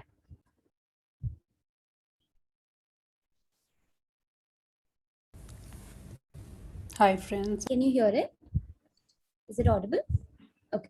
I'm Labina. I'm a consultant for past 5 years here in UAE, and due to some personal matters I could not join you today. Sorry for that. It would have been a great learning opportunity for me as well, connecting with a new set of audience. Talking of my work, I have successfully guided many kids and solved the jargon of deadlines, German language requirements, paperwork generally associated with German universities. I can say that I have successfully cracked this nut many times over. As you all Yeah, Kritika, you can start. Okay, great. All right. So let me introduce you to a little bit of why Germany would be an interesting destination for anyone. So there's actually a lot of reasons why. The first one being about the tuition fees, which Richa already mentioned to you. However, just for me to mention that to you again, all their programs are actually free of cost. So if you apply to any public university in Germany, there is no tuition fees. So yes, while you will have to pay for your accommodation and food and other things, the tuition fees is absolutely free. Okay, but that is for public universities. At the same time, you must remember that if you do end up applying to a private university, that's going to cost you, right? So, and that can go as high up as about 40,000 euros. So it can be pretty steep. But then again, that is a personal choice that you make if you apply to Germany, whether you want to attend a public or a private university, right? By and large, Germany has adopted a standardized education method, which basically means that when you look for rankings in Germany, it's kind of hard to find rankings. They don't tend to rank their universities because they want everything to be at a certain level, and they want that level of standardization across the country. So wherever you are and whatever university you're attending, no matter which part of the country you're in, you would be able to access the same level of education. So that is a very important thing to them. So while, yes, there are certain universities that us, as international students, the students going from here will know about, but the idea within Germany is not to create that at all, but to create a standardized education throughout the country, right? Another important thing to know here is that Germany has an absolutely thriving economy. It is the 4th largest economy in the world and the largest economy in Europe. So that obviously means that because it's a thriving economy, there are lots of opportunities for jobs. So for the students applying to Germany, yes, there will be lots of job opportunities, right? It has a strategic location. So when I talk about a strategic location, Germany actually borders with Denmark to the north, Poland and the Czech Republic to the east, Austria and Switzerland to the south, while it also borders with France, Luxembourg, Belgium and the Netherlands to the west, right? It's also important to know that Germany's capital is Berlin, while the financial hub is Frankfurt.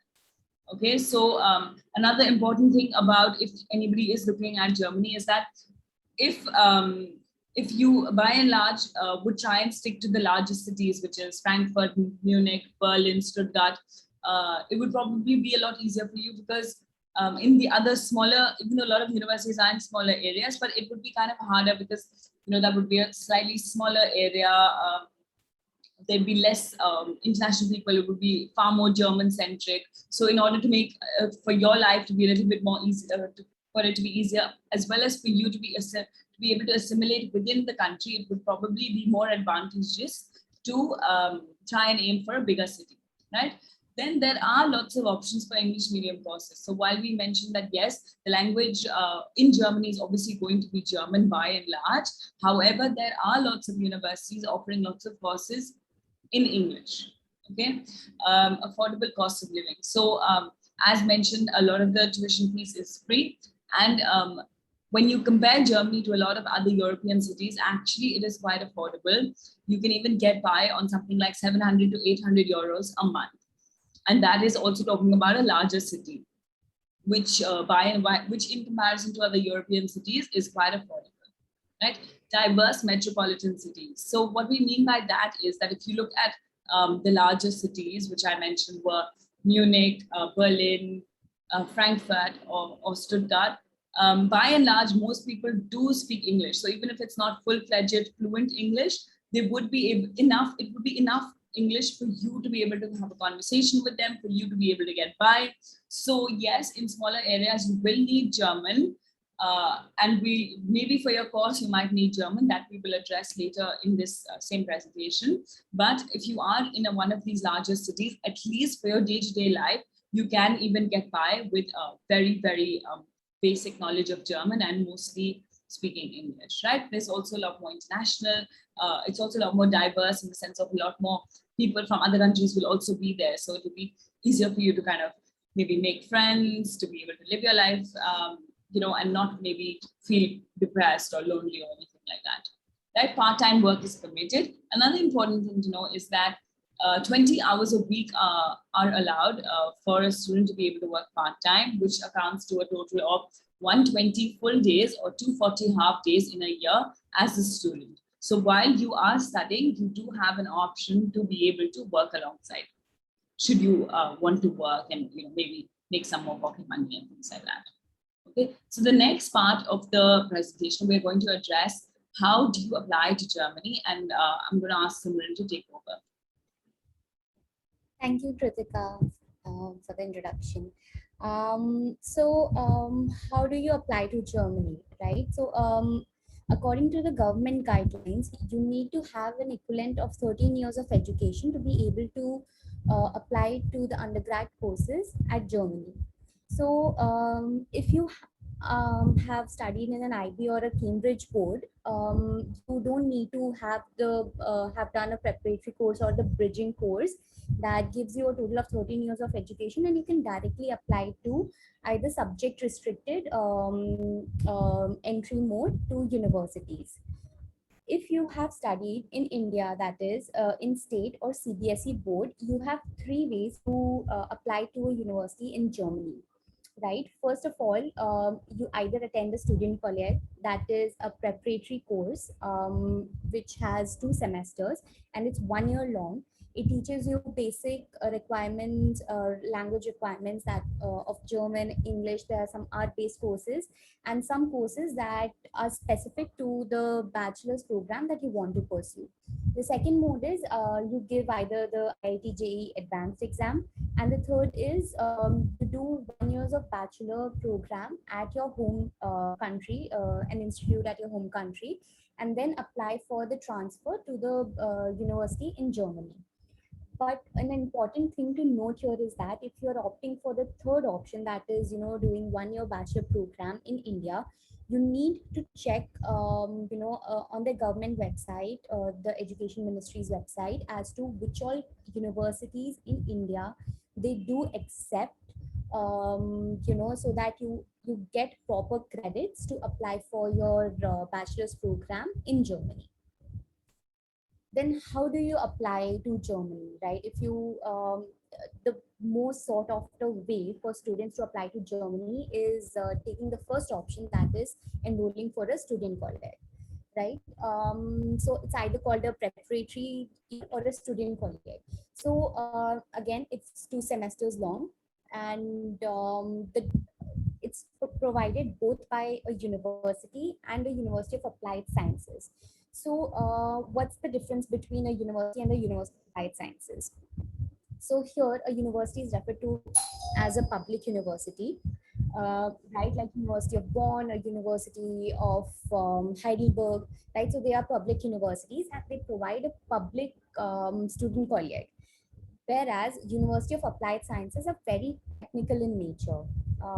They provide engineering related courses or technical design, like product design related courses. So if you're interested in applying for a bachelor's program in the fields of either business or medicine, right, or an arts related program, you apply to a public university. But if you're interested in engineering or other design related or technical courses, you apply to a student college provided by the University of Applied Sciences. Now, an important thing is that if you want to apply for the student college, you need to have a German language proficiency. And the minimum qualification level that you need to have, for German language is B2 level, right? And after you clear the student college, you need to have at least a C1 level to apply for a German-based program in public universities. Now, if you apply to a public student college, right? Again, if I'm referring to public student college, these are the programs that are provided by a public university. You need, there are limited seats and you need to clear a qualification exam, right? So they need to see that you have the relevant language skills and you can appear, you will be able to clear their requirements and appear for the final exam, that is FSP exam. It is state sponsored, and once you clear this exam, you will be able or eligible to apply to any and all public universities in Germany, right? So once you clear the FSP exam, you can apply to any university in Germany. If you want more information about the universities, or the application process, or or just check your eligibility, you can log into their state sponsored website, that is uniassist.de/en, and you can check your eligibility to apply to Germany. Then different types of student college, right? If you want to apply for a computer science related program, Then you take the T course. If you want to apply in medicine or human sciences, you take the M course. If you're interested in applying for economics and business bachelors, you take the W course.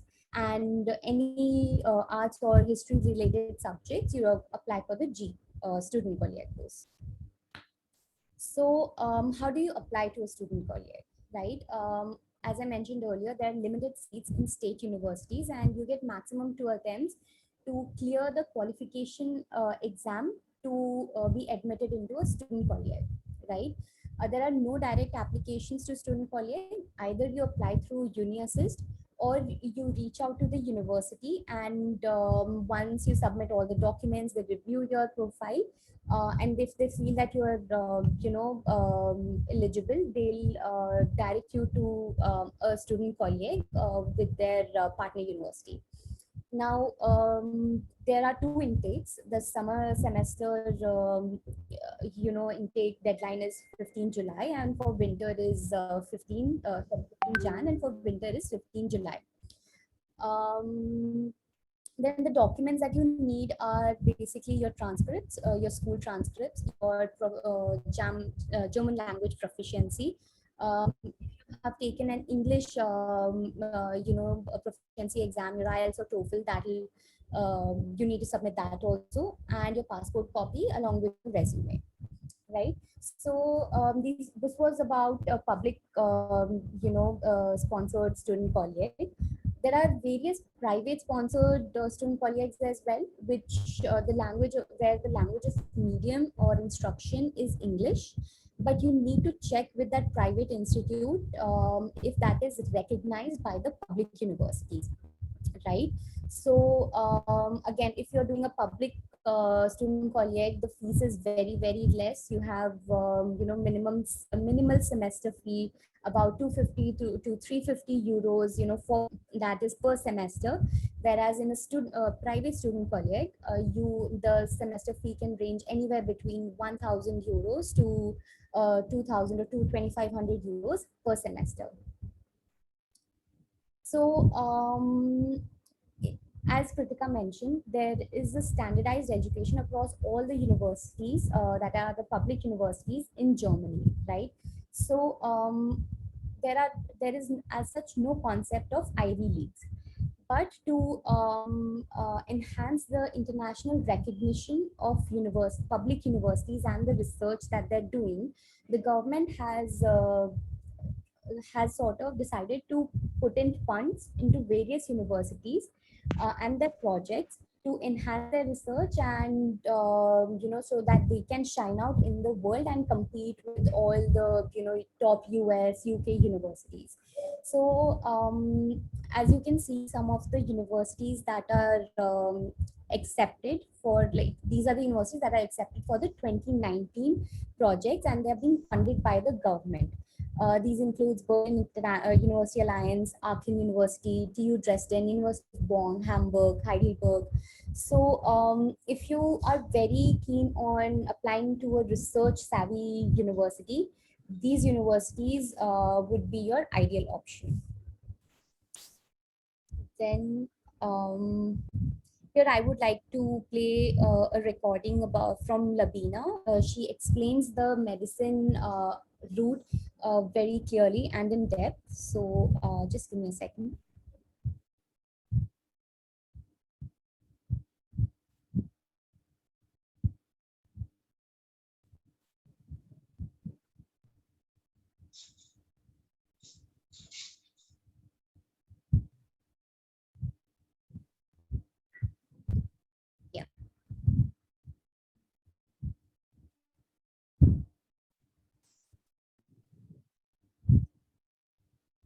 Approximately 39, and they have a comprehensive infrastructure and research network. Since Germany is a federal country, which makes each of its 16 states dictates its own terms regarding the course structure as well as the application process. But rest assured that they offer the highest standards. In Germany, MBBS is known as human medicine, and it can take up to 6 years and 3 months.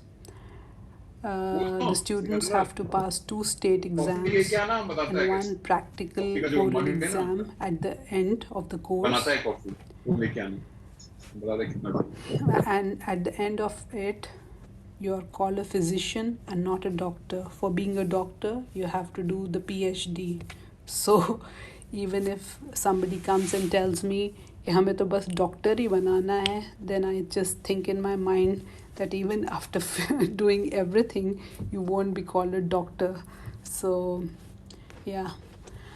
And then after that, you have to do 5 or to 6 years of practical training, and which will make you a specialist. And for that also, you have to clear an exam in the end.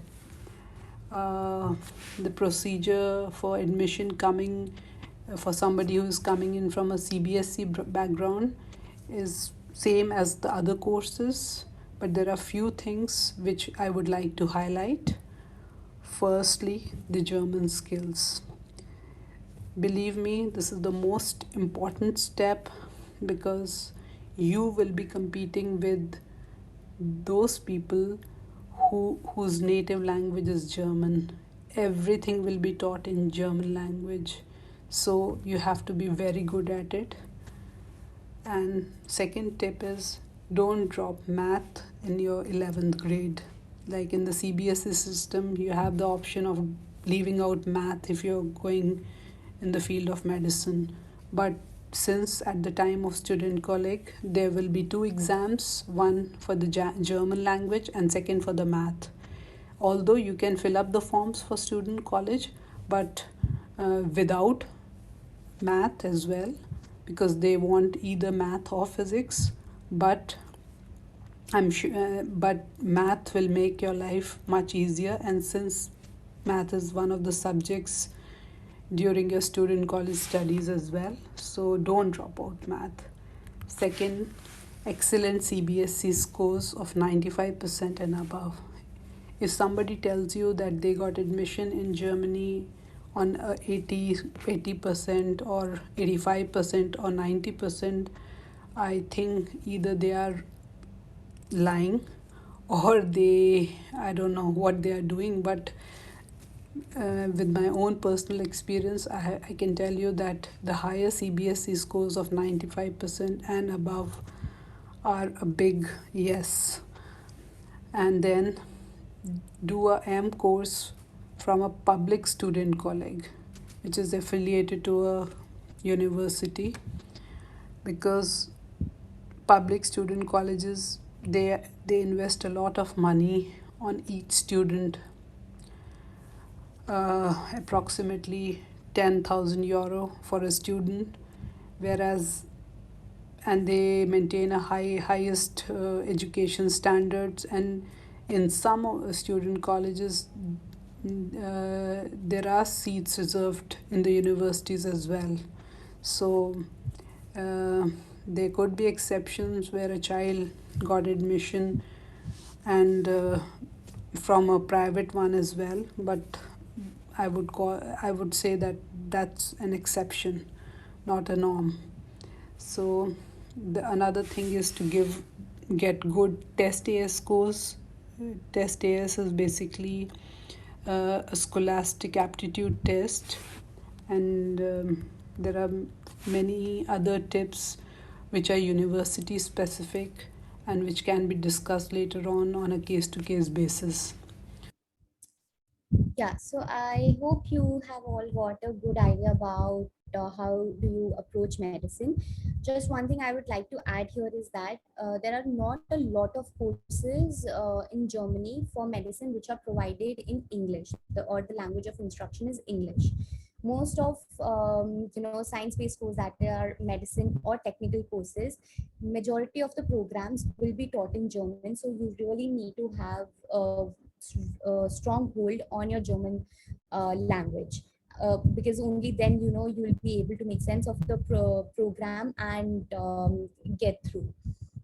So next, I would like to add some top universities which are considered as good, well-known universities for medicine, which is University of Heidelberg, University of Munich, Hanover Medical School, and Humboldt University at Berlin.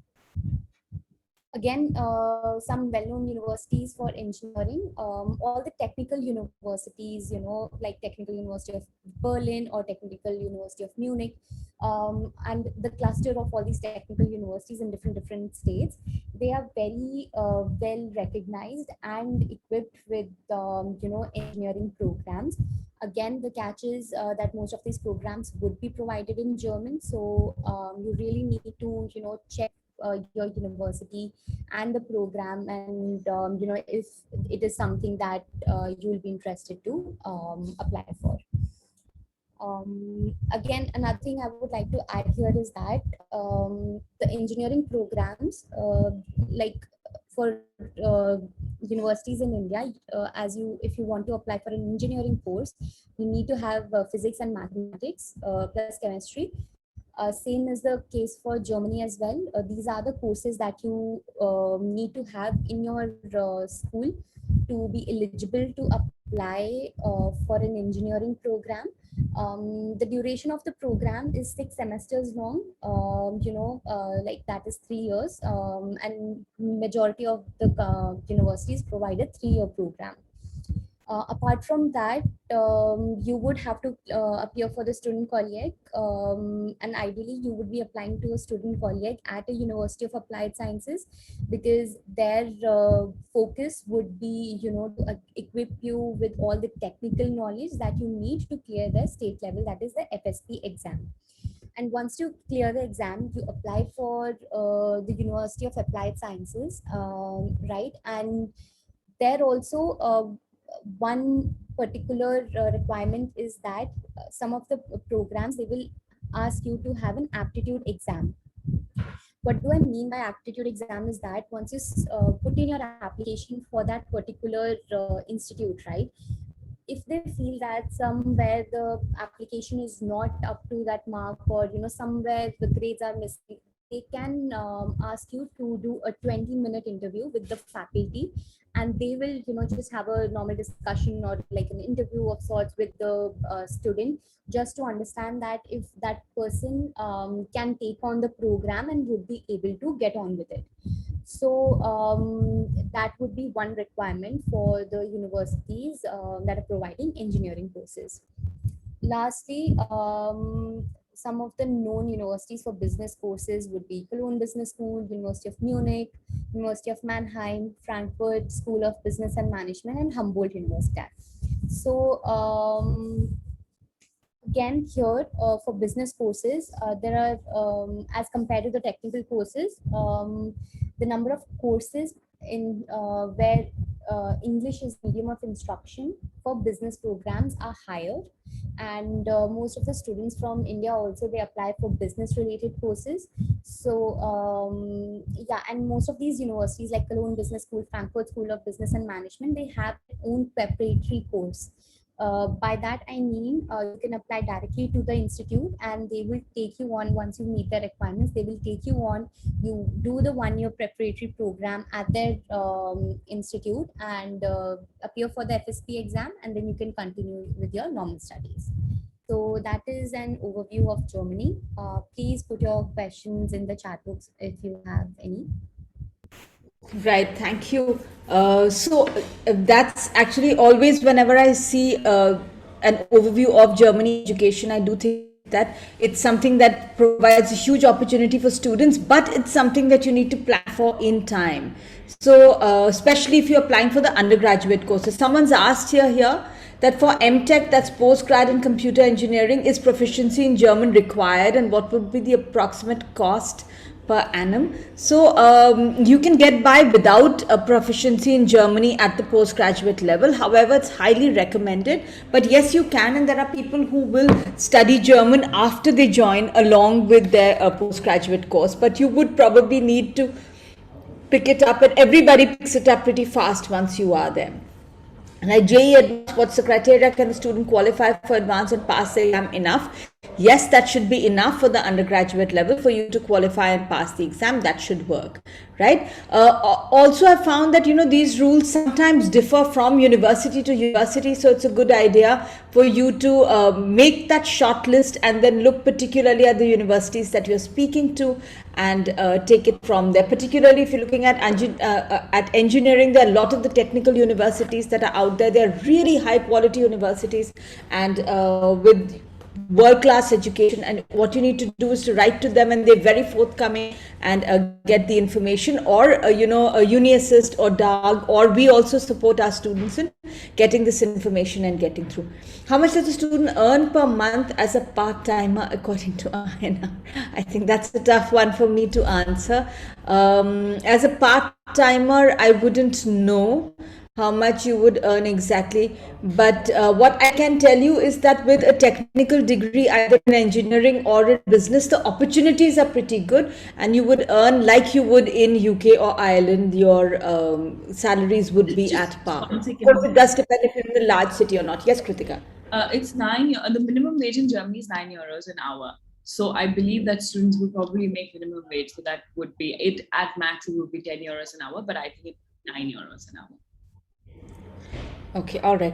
Guys, so thanks so much for the German overview, and thank you people for staying back. We do have 15 minutes and I quickly just want to run you through some of our work and what we as Inomi offer. So here's a quick overview on Inomi services. Inomi, as you might be aware, is a career and college guidance firm, as is obvious, but particularly I think what distinguishes us is that we're a self-discovery based firm where the intention really is to help you find careers and paths that are really suited to you. To that extent, while we do you have a program for France or Netherlands? We have had students who applied to France and Netherlands through us, but it's not one of the core destinations that we have a lot of expertise in, quite frankly. So otherwise we would have put it in our presentation here. But if a student is applying to many others and saying, I also want to put in a couple of Netherlands applications or a France application, we're happy to support them to do that. And we've done that in the past as well. Right, so moving on, what we do really, our intention is always to do whatever is best for the student. To that extent, we don't have partnerships with any other institutes. We don't have revenue sharing arrangements with any other institute. Our services and everything that we do is dedicated towards helping you figure out the best options available to you. Here's a short video about us, and then I'll quickly run through our services for you.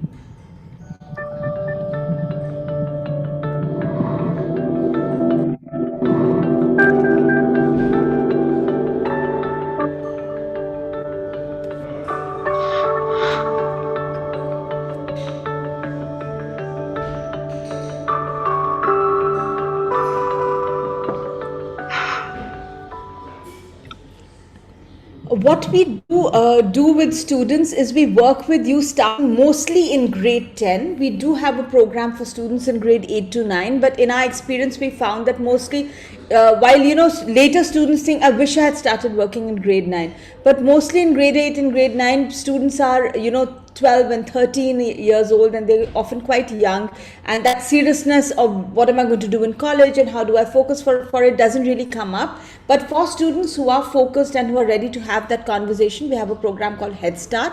It's a 1-to-1 session, 2.5 hours long. We take them through all the available options and a simple test called Signature Strengths, which helps us present to you the top 5 career paths that they can explore and subject choices that are correct for them, and some exploration resources, summer programs, books to read, videos to watch, some online courses. What can you do to just really understand, am I really into this or not? Our flagship program is really the one in the middle, which is Pathfinder, which is a program that several students have really found very useful when it comes to figuring out exactly what they want to do. And it's a 3.5 hour long 1-to-1 session where we take the students through an overview of 70 different career options.